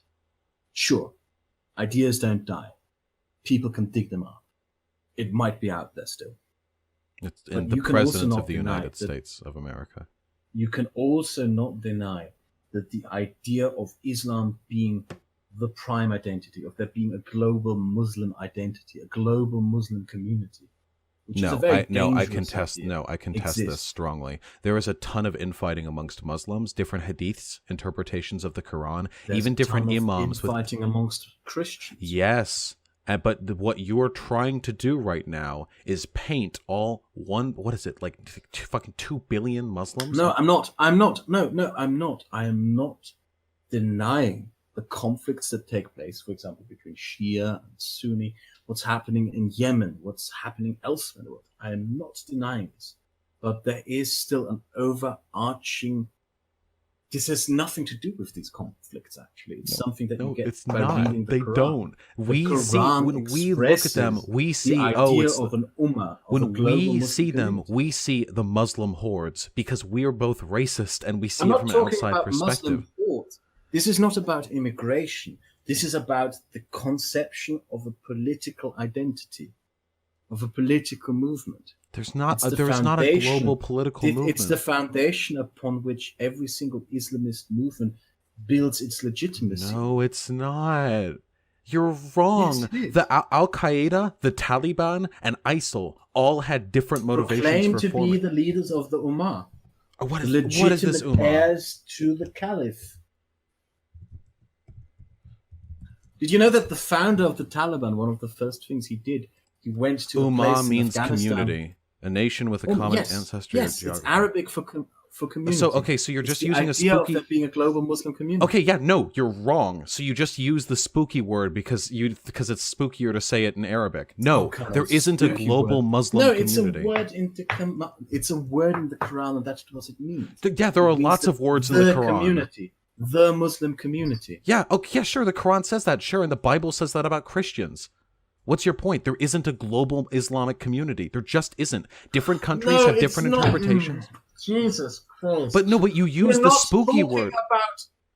Use the spooky word. There's no such thing as a spooky word. Wait, there's no such thing as a spooky word? So are you saying conservative groups don't have a tendency to adopt the language of Muslims to make them sound scarier? No, like let me just try to explain this to you. It's an idea. Why do you get it when I use it as the example of Christendom? The idea that there's a global Christian community, a global unifying Christian identity. And why do you not get it when I tell you that there's literally because the same thing because you opened by saying there wasn't Christendom. I had to push you on that point. Okay, yeah, and I had to come back to you. You lied, and now you're backpedaling. No, I'm not lying. I just ignored how widespread it. You ignored it. Yeah, you ignored it to paint a narrative where Muslims are spooky. Yeah. I forgot to which extent how widespread it might be amongst American Christian communities, because I'm not a burger. Okay. So, sorry for being a burger. It still exists in the Islamic world.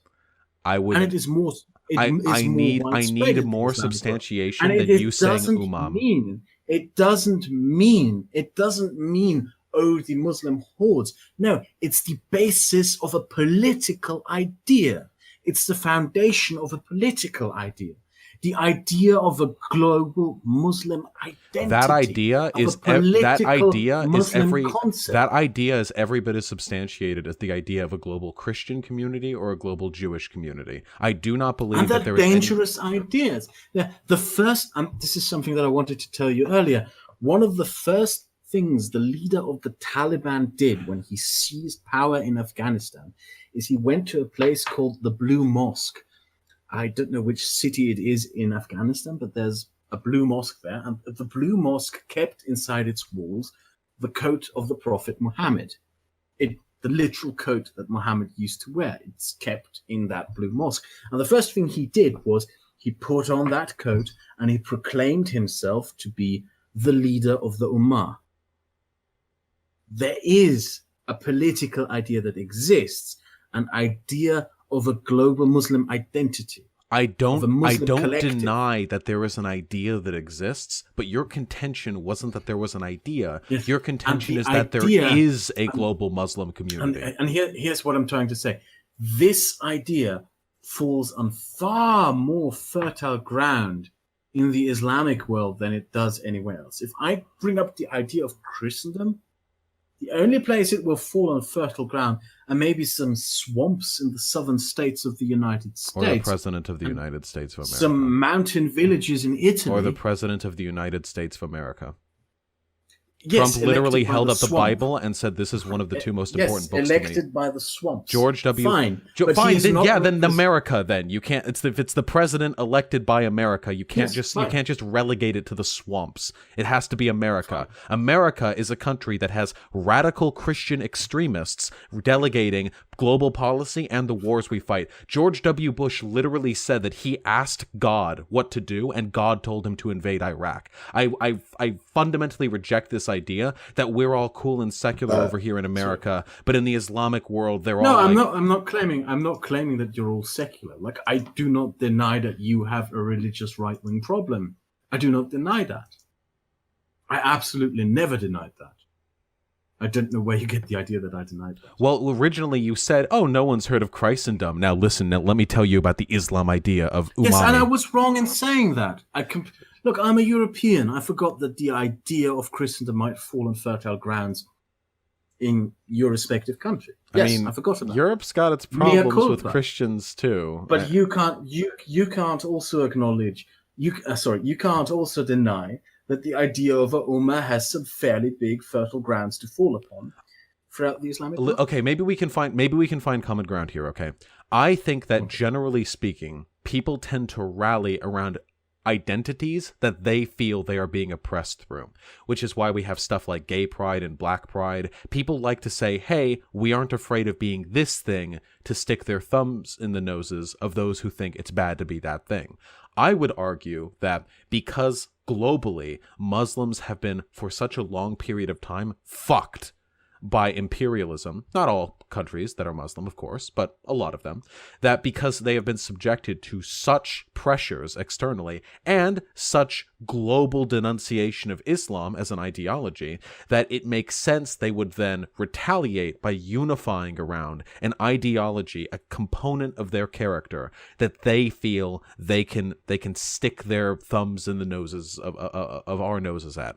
And in that case, it would be Islam, because there is unquestionably a global war taking place right now between the Christian countries of the world and the Muslim countries of the world, and we're winning every time. So that's exactly this is such a dangerous fucking idea. Oh no. Why? God in heaven. Did you listen to yourself? Yes, I did, and I'd stand by every word of that statement. Yeah. Christianity. And oh my God, where did you get that from? Did you get that out of an ISIS video? Are you... Jesus Christ. You realize these aren't arguments, right? No, sorry. Do you literally believe that there's a global war going on between Christian countries and the Islamic world?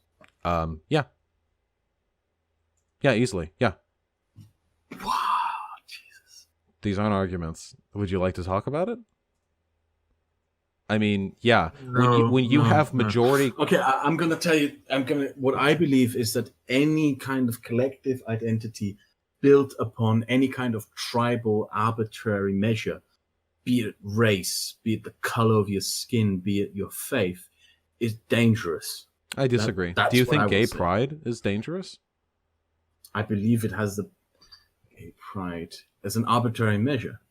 Okay, well, everything is arbitrary. We could all be shitting out in the woods. Shitting in a toilet is arbitrary. But do you think it's dangerous? It's not the basis of something. It's not the basis of a segregationist movement. Black Lives Matter? What do you think about them? No. Let me finish this point. Gay pride is not a segregationist movement. A movement built upon race as an arbitrary measure is segregationist. A movement built upon faith as its collective unifying tribal identity is segregationist. But how the fuck is gay a tribal identity? There is no gay nation. There is no gay... There doesn't need to be a nation for it to be a tribal identity. Gay pride is a cause thing. It's people united by wanting to be equal within wider society. Mm-hmm, they want to be but it's part unquestionably of society, a tribal identity. It is a tribal identity. It is a tribal identity. It's a tribal identity. It doesn't have to be a national thing to be a tribal identity. It's an oppressed identity. It's an identity of we have been oppressed. We don't want to be oppressed anymore. So you're saying it's okay for a group of people to rally around a common identity if they feel that they're being oppressed through it. Same as me. Yes, if people who are criminalized, people who are unjustifiably maligned have every right to do that. Okay, so do you know how many military interventionist actions we've taken in the Middle East over the past 50 years? How oppressed do they have to be before they get to form their own collective identity? So you're saying... No, I'm not going to do the so you're saying thing. Wait. You need to explain this in more detail to me. So you believe what is happening throughout the Arab world, for example, the increasing radicalization, the rallying around a tribal identity of faith, is justified because of the war in Iraq? I would think that, don't strawman me. I didn't say the war in Iraq. No, I'm not strawmanning you.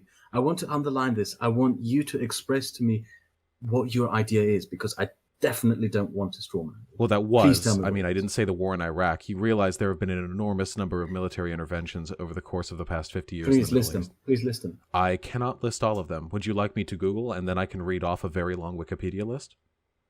Would that elucidate the conversation? I think we can both agree.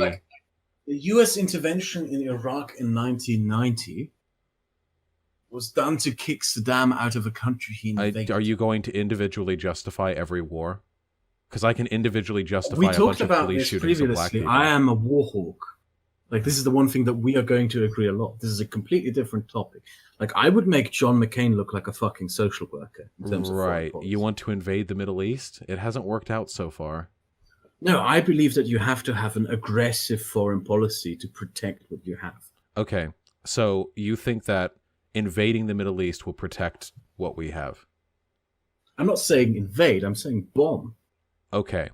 You realize that by basically every historical and sociological measure, basically everyone qualified to talk about this, our policy in the Middle East is what has led to the destabilization that leads to extremism, terrorism, and the migrant crisis we're currently dealing with.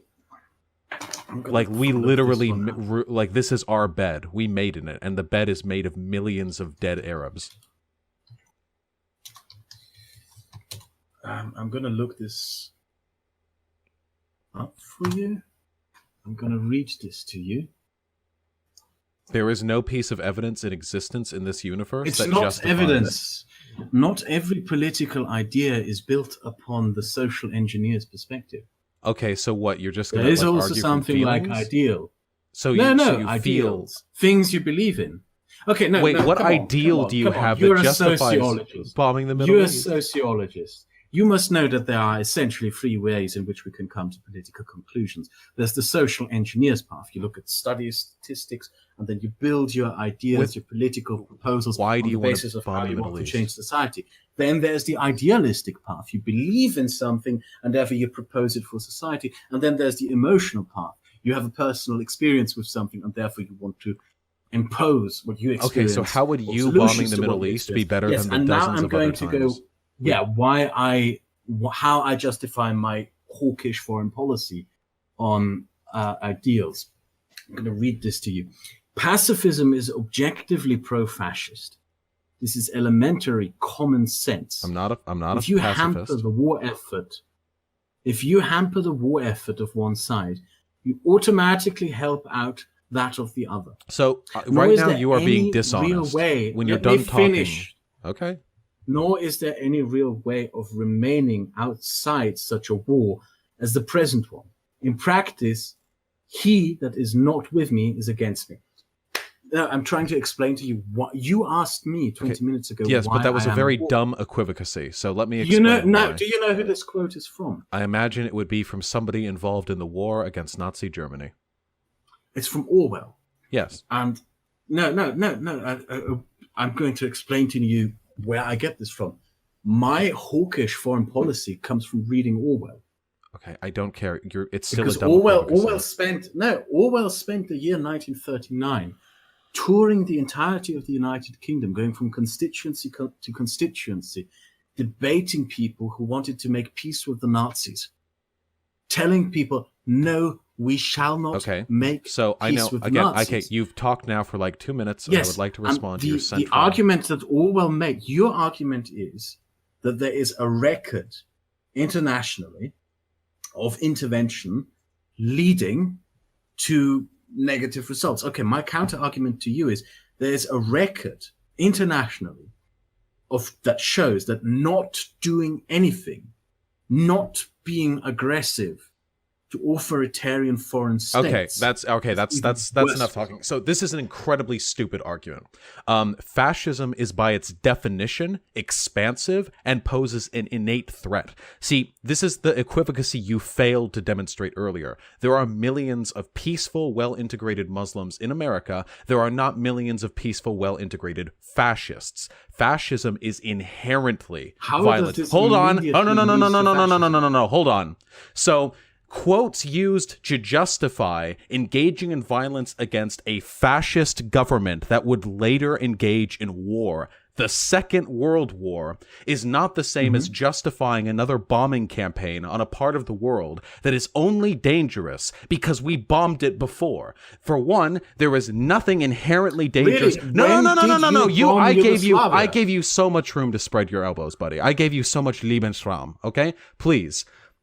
Muslims are not inherently violent. There is no evidence whatsoever to demonstrate that their level of inherent threat to the world is Muslims, please, Vaj. buddy. This is not just about Muslims. Buddy, please. If buddy, the United States wait. Are you wouldn't have actually bombed actively Serbia, acting in bad faith right now? If the United States wouldn't have I'm bombed gonna Serbia, need you to let me finish this point, buddy. Genocide of millions. Okay, I'm gonna need you to let me finish this point. Okay? You didn't talk about engaging in reasonable international interventionism to prevent war crimes. Okay, Or you defended. Oh, so please, if it's not Kraut, Muslims I will boot it's you off. reasonable? You need to stop. You've been interrupting me Okay, constantly. I'll be quiet for 10. Okay, I'll be quiet. Okay, so for one, you used a quote from somebody arguing the necessity of fighting against fascism by defeating pacifism, okay? So for one, fascism is inherently violent. For two, there was a fascist government in Europe at the time that was threatening to dominate Europe, and later they tried to. For three, nobody is talking about pacifism. I am not a pacifist, and I advocate against pacifism. I recently put up a video on this channel arguing against pacifism. I would never argue that if there was a Muslim nation that posed a legitimate threat to America or to Europe or whatever, that we should not consider violent means as a way of deterring them and protecting our own people. That would be ridiculous of me. However, it seems to me that not only is the Middle East not really an existential threat to the Western world, but all of the problems that stem from it come specifically from this blasé, dismissive, hawkish attitude you have, where you say you would blankly just bomb them, and then when I ask you to justify it, you go on to defend somebody who is arguing for fighting against the Nazis? Do you have any idea how biased that makes you sound when your argument for defending Middle East interventionism is the same argument you would use to fight against Nazis? Do you really think that little of Muslims? You just said something incredibly dangerous. Oh, what's that? And a very big miscategorization. So you're not going to respond to the actual questions. You're just going to pick out one point. No. And something Okay. I will, but you just said something that I hope you will retract. You said that foreign interventions serve a purpose of protecting, quote, our people. No. Yeah. I would say that the war against Nazi Germany was an acceptable use of foreign intervention. Ooh. No, it's not just about protecting our people. Why did the United States bomb Serbia?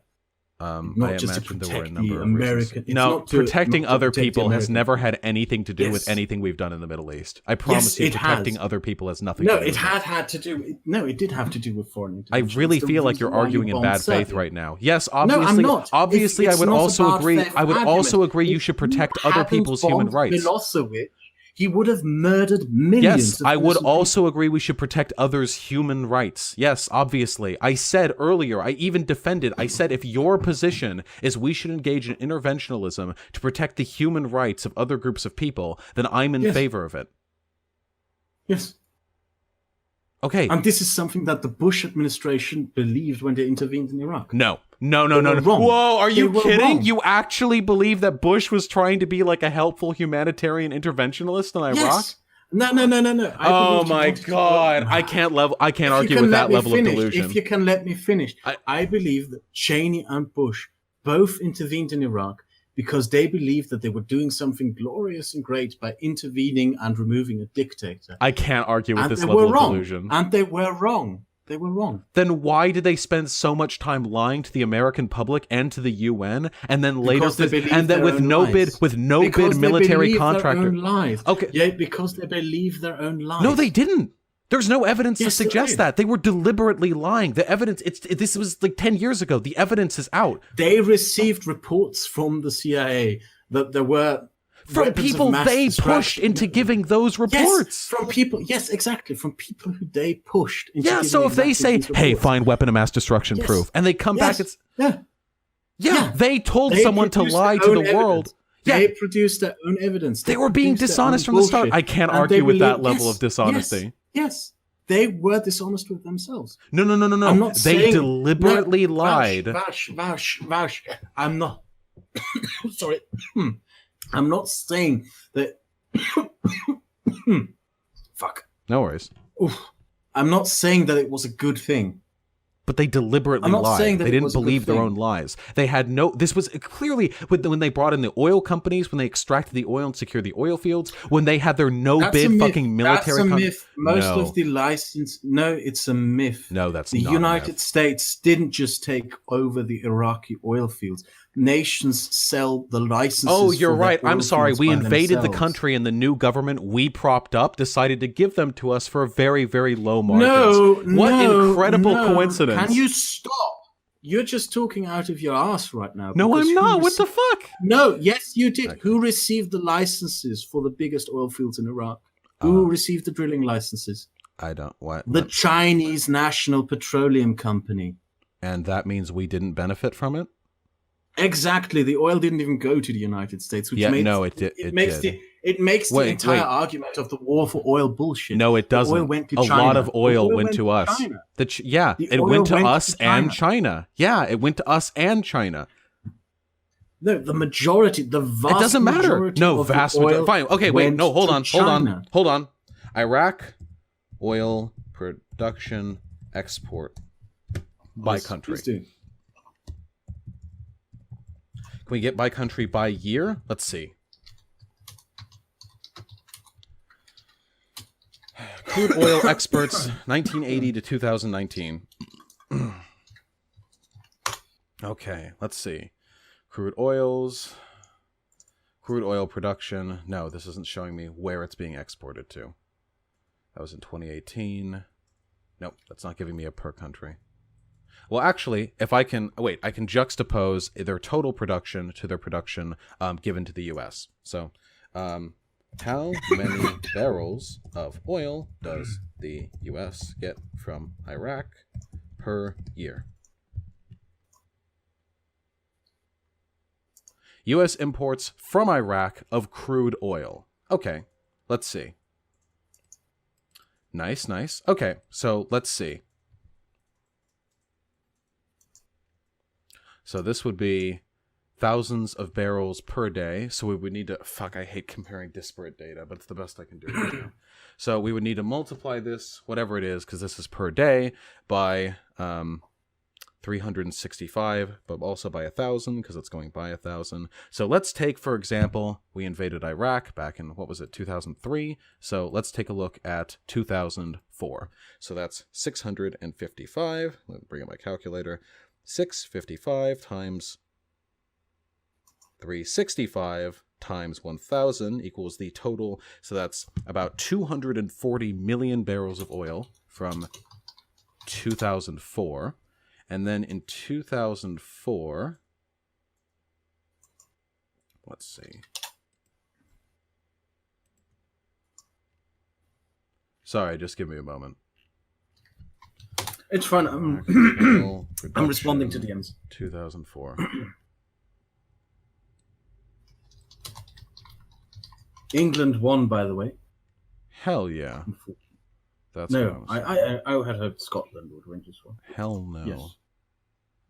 Okay. All right. Okay. Hold on. So here is a Brookings.edu article from 2004 saying that sabotage due to do. Okay, Iraq. Well, okay, Vaush, I'm sorry, I was just fucking with you. Here you go.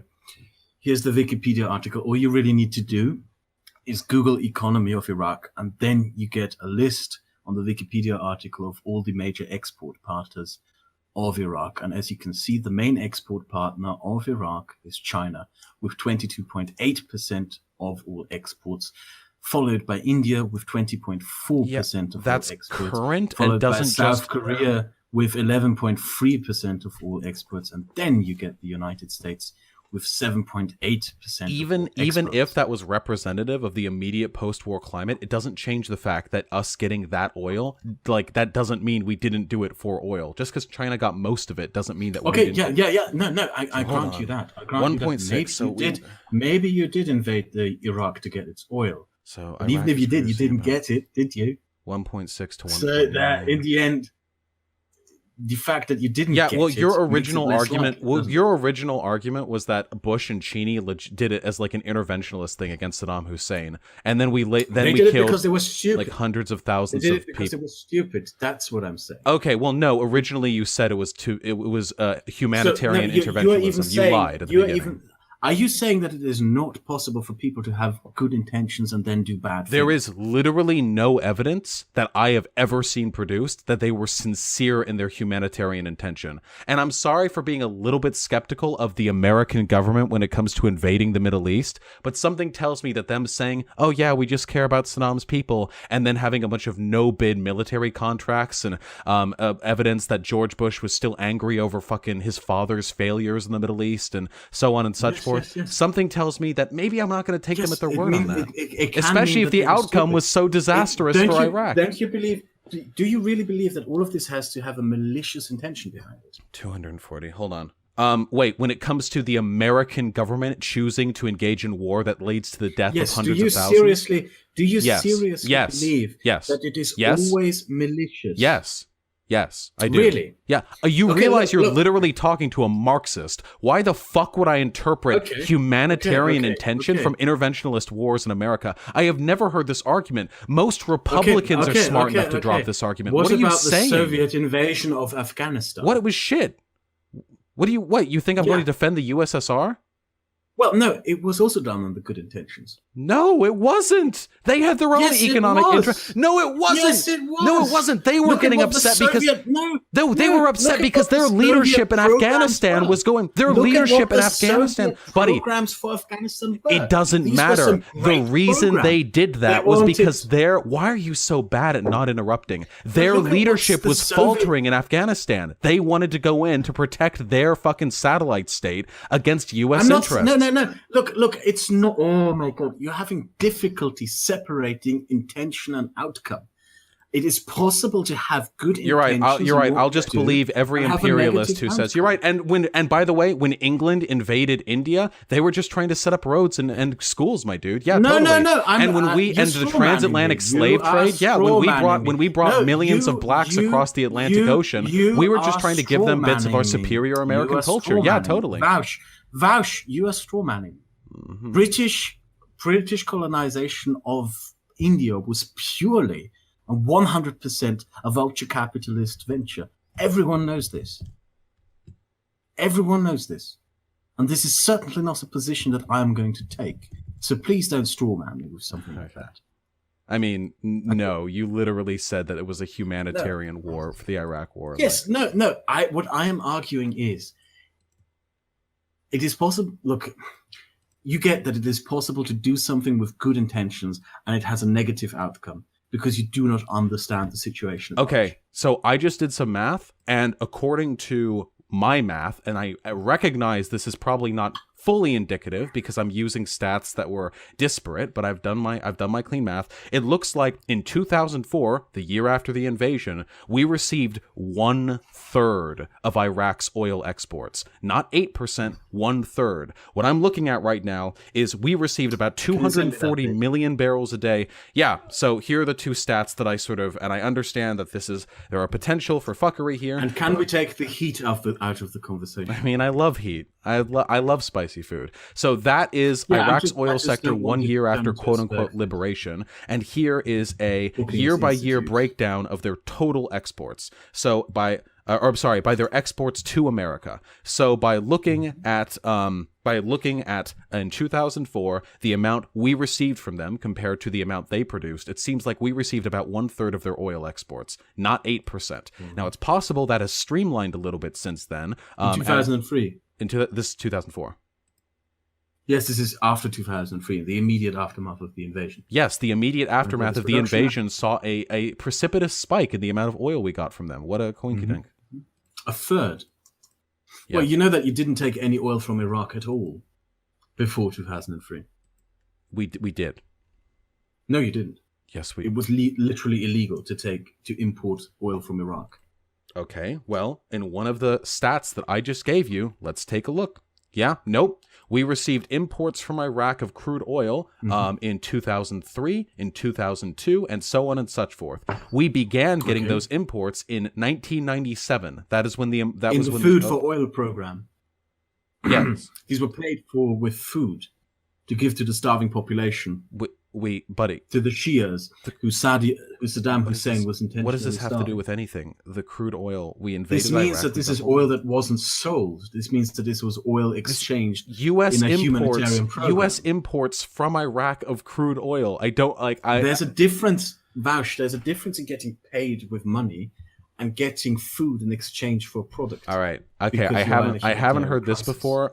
We are like 18 levels of removed from, I think, anything even remotely relevant. Sure. What do you want to return to? I don't know.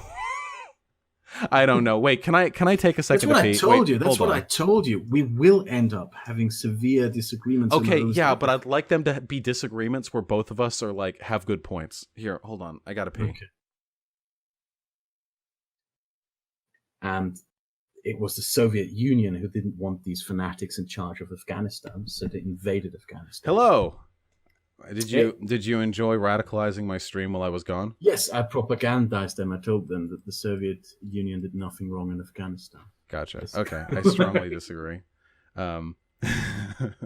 Fucking kill me. Wait, hold on. I see my favorite fan Flamenco has sent me a message. I have no idea what he's saying. As always, I have no idea what Flamenco is saying. I am utterly confused by every word that comes out of his mouth. Have you ever been on the kill stream? No. You remember that I told you not to go on the kill stream? Yeah, and I did, and I had a good. I scrubbed my shit because I know they have their own. I know they have an actual like doxing server. So I scrubbed my shit before going on, and I think I did a decent job. Good. My parents haven't even gotten any weird messages. Yeah. Now, I told you what I think of Ralph, and that I barely talk about him in public. Yeah. I mean, I'll because talk. I don't even think he should be doing. Yeah, we can shit talk him. Wait, yeah, let's do that. Why don't we? Because pretty soon I'm gonna have to go in because there's another person I have to talk to, and they have shit a talk schedule. people on YouTube. But I love shit talking on YouTube. I love it. So we can. Well, why don't we talk about what we you agree? know that my position is that this is something I've recently expressed. I'm increasingly angry by how many former colleagues of mine, skeptics, as you may want to call them or not, people who threw me under the bus 2 years ago because I decided to go after the alt-right, and are kind of trying to cuddle up to left-wing YouTube. It's really gross. It's like really all the fucking clout disgusting. chasing. Yeah. Wait, it's wait. so Can I get your? gross. Let's get it hot and dirty because this is what I get criticized for. Okay. Do you know what do you know about Shoe on Head? Me and her never really got along. Okay. That's we had one private conversation. Gotcha. And after that, I don't think we really got along very well. All right, that's fair. Shoe on Head is my. I don't want to turn. This isn't like I'm not trying to be like weird about it or anything. Like I'm trying to convert her or anything. I actually think she's quite nice and fun to speak to. But I'm hoping I can bread pill her. I'm hoping I can get her around. I don't think I think you will be able to red pill the entirety of the skeptic community at one point in the near future. Because they're gonna have to run simply to us for one single thing. No, just for one single thing. When it finally is popular to make videos against the alt-right, they will all turn around, be on your side. I guarantee you that will happen. Well, I guarantee you that. I'll bring some of them in. I'm very against cancel culture, so I some of them I'd be willing to. Oh God. The thing is that we had conversations about it. It's one of the first private conversations, I believe, was you asking me why I did what I did, despite the fact that I lost 3/4 of my income. Mm-hmm. And that to me is one of the most important things in life. It's if you really truly believe in something, you have to be able to make sacrifices for it. If you really believe something, I mean, I agree. just do it. I like you know, I'd like to think I get a fair amount of harassment on a day-to-day basis. So I'm eating my wheat. You know, I'm taking my spinach. And I think, I still have people from the left-wing community who run around calling me a Nazi and a racist and so forth.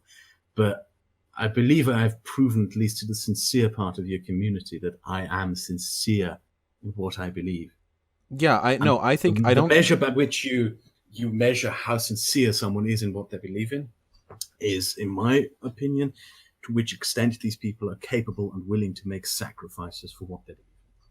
I mean, I do respect the fact that you're going at it after the absolute, and I don't mean this in a moralistic sense. I'm not saying it was a good thing, but the absolute thrashing you received from the alt-right after they got mad that you started turning your eye towards them. I do respect And I that. would hope that you would do the same thing. Oh, I would hope that you would do the same thing. If you disagreed with your community on something and you decided, no, I believe in this, I'm going to continue in this. Because this is, in my opinion, a measure not just of ideas or something. It's a measure of character. It's a measure of how good of a person someone is. You got to watch my streams because I get canceled every fucking stream. I said the N-word. That was a fun one. I've complained about trans and black people. That was pretty good. I've bitched and moaned about like a lot of feminists and like gatekeeping leftists. I feel like I'm getting there. I'm getting all the sensitive people out of my community, so I can be the authentic Vosh that I've always dreamed of being. So is the left-wing YouTube sphere ridding itself of the language polices? That's what's going on. We're getting a little bit better. It's not. I'm never going to be a part of mainstream LeftTube, though. Unfortunately, I may get very big, but I can't because of the sexual harassment thing. The sexual harassment thing? Oh wait, you don't know? No. You're actually like the one person who doesn't know. That's incredible. Can I tell you a story? Sure. Please. Yeah. So essentially, like 2 years ago, I was friends with somebody over Discord, and I was kind of like a fucking cringy dipshit talking to her. Like I was weird and pushy and kind of overly sexual, which, and I would say bad behavior, something a lot of us have done, doesn't make it not bad. That being said, after we stopped being friends, she accused me of harassing her, and I thought like, what? Well, I thought almost every YouTuber, almost every male YouTuber has some idiot out there who claimed that they were sexually harassed by them. That is true, and in this instance, they got me. They got him. Why did you actually sexually harass? Well, if it's harassment, I would, and I think I'm being candid with this. I would consider it to be a lighter form of harassment, when like in the same way that one would think. Why like, do you do that? Well, because I truly believe in what I say. Harassment can include a really broad range of things, and I think that, though I engaged in it, it falls in the lighter side. But that being said, that's still bad. And I didn't realize it at the time. So it kind of like popped up every now and again for a couple years because, and this is a fair statement, the person who I harassed, who I was friends with, is insane. And a couple of months ago, she made like a big public spectacle of it by giving this information and like some deceptively edited screen caps and what have you to Destiny, who publicly excised me from the community. So yeah, that was all pretty good and fun. There's something that I got to tell you is something that we talked about in private. That I often feel the urge to just tweet out my Skype password and watch a few channels burn. Because a lot of the people who threw me under the bus 2 years ago literally sent me DMs with like, "Oh, please don't tell people that I actually privately agree with you. But I'm condemning you to save my channel." Oh yeah, these people should be shot in Minecraft. 100%. And I were you, I know. Yeah. I if I'm ever given like fucking sensitive info on somebody who I think is the fascist, yeah, I'll absolutely disclose that shit. There's the thing. Like a lot of people in my former community, the one I was exiled from, more or less, they believed like the moment they jumped on was one particular person called Aiden Paladin.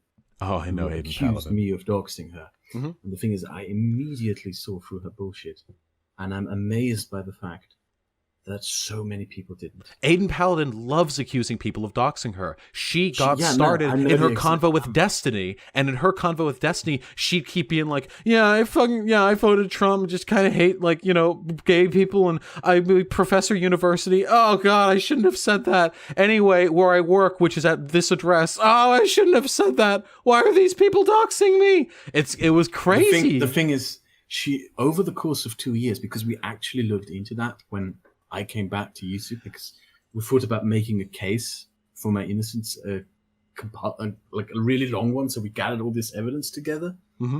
and we never made that case properly. Aiden Paladin accused 24 people over the course of 2 years of doxing her. The only thing these 24 people have in common is that they disagreed with Aiden Paladin when Aiden Paladin accused them of doxing. Man, I should dox Aiden Paladin. This seems like a good gig.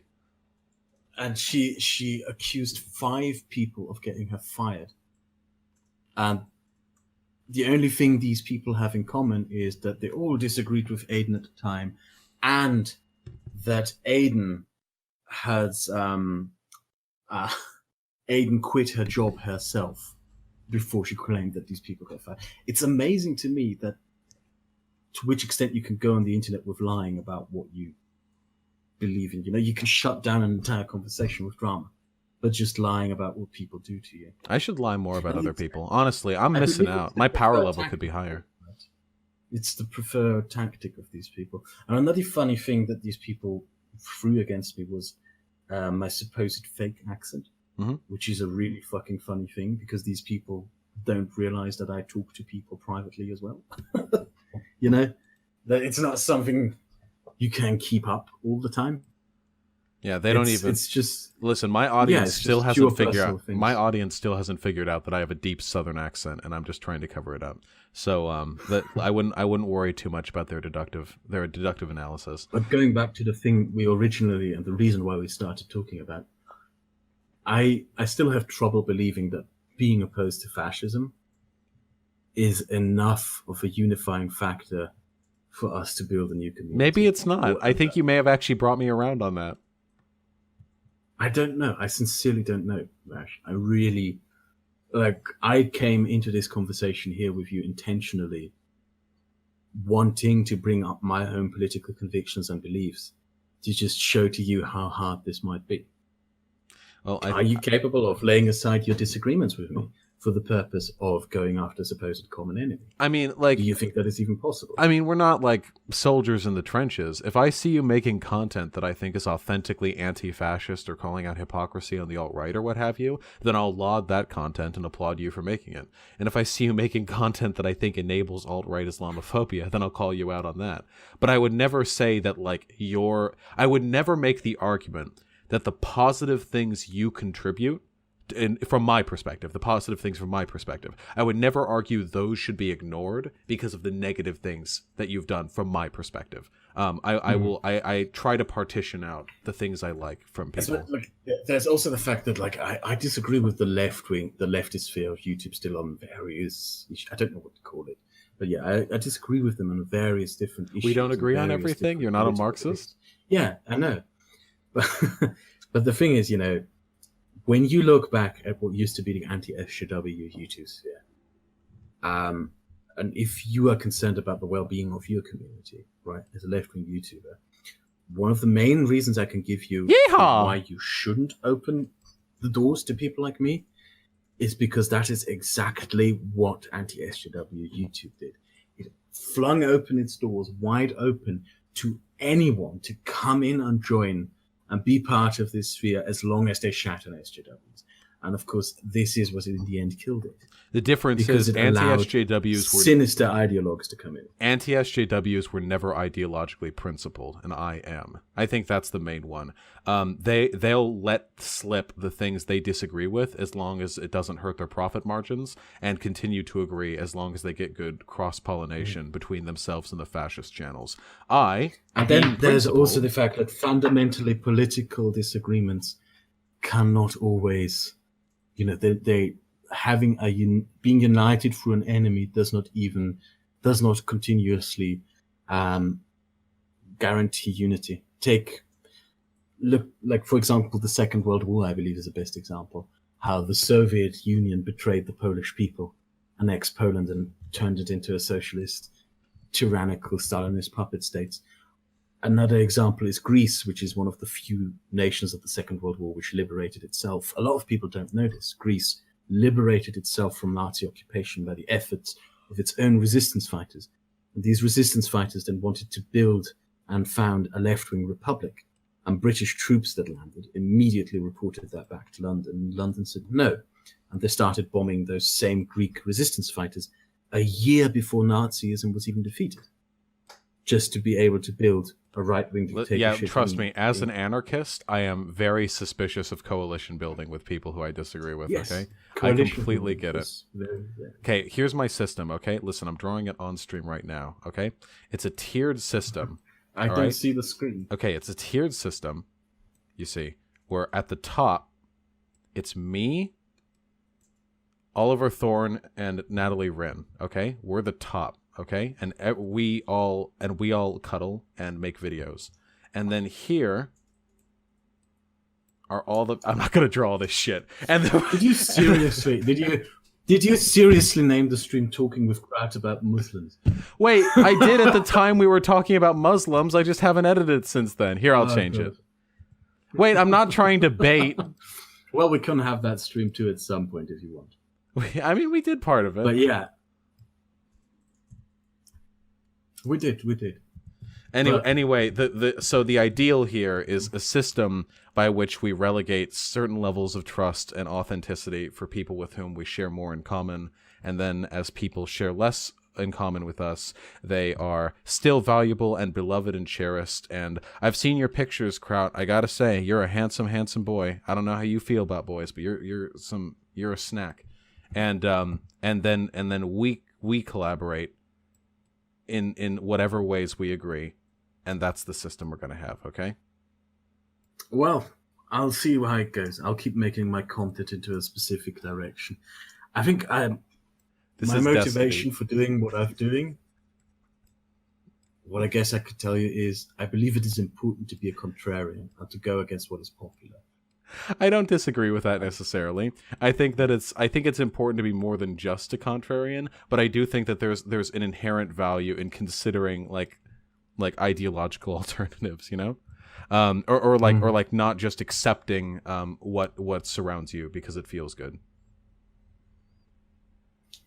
I think that rounds up the stream pretty well. I'm gonna do one more thing that I'm gonna. Yeah, absolutely. I'm gonna jump into your Discord chat. Mm-hmm. To talk with your audience and to face whatever questions they may have from you, if that's fine with you. Listen up, everyone. Okay, I know we're all very angry all the time. Wait, what? Into our Discord chat? Yeah. Tell him to go to stream discussion. Sure he knows. Yeah, he's been in Discord for a while. I don't know. Yeah. Stream discussion. Yeah, no, I know that conversation with your subscribers wouldn't be streamed, but my DMs, because my DMs are open. Yeah, they just flooded with. All right, listen up, friends. Listen up, friends. Okay, listen the fuck up. Kraut and I have basically almost every ideological disagreement, but we spend a lot of time talking about Nazis and fascists on this channel, and Kraut is neither. So please don't embarrass me. All right, listen, Kraut. I love you, buddy. Okay. Have a good day. Hey, you too. I enjoyed the conversation, and I really did. And I think that you proved beyond a shadow of a doubt to the world that you're not an SJW, and that you are very much not kowtowing to anyone, and I respect that. And I also respect that you're reclaiming Kraut as a slur, okay? It's going to be, in 10 or 20 years, it's going to be a symbol of pride, and everyone is going to remember it because of you, okay? Okay, man. I'll talk to you later. I love you. I'll see you. No, I love you too.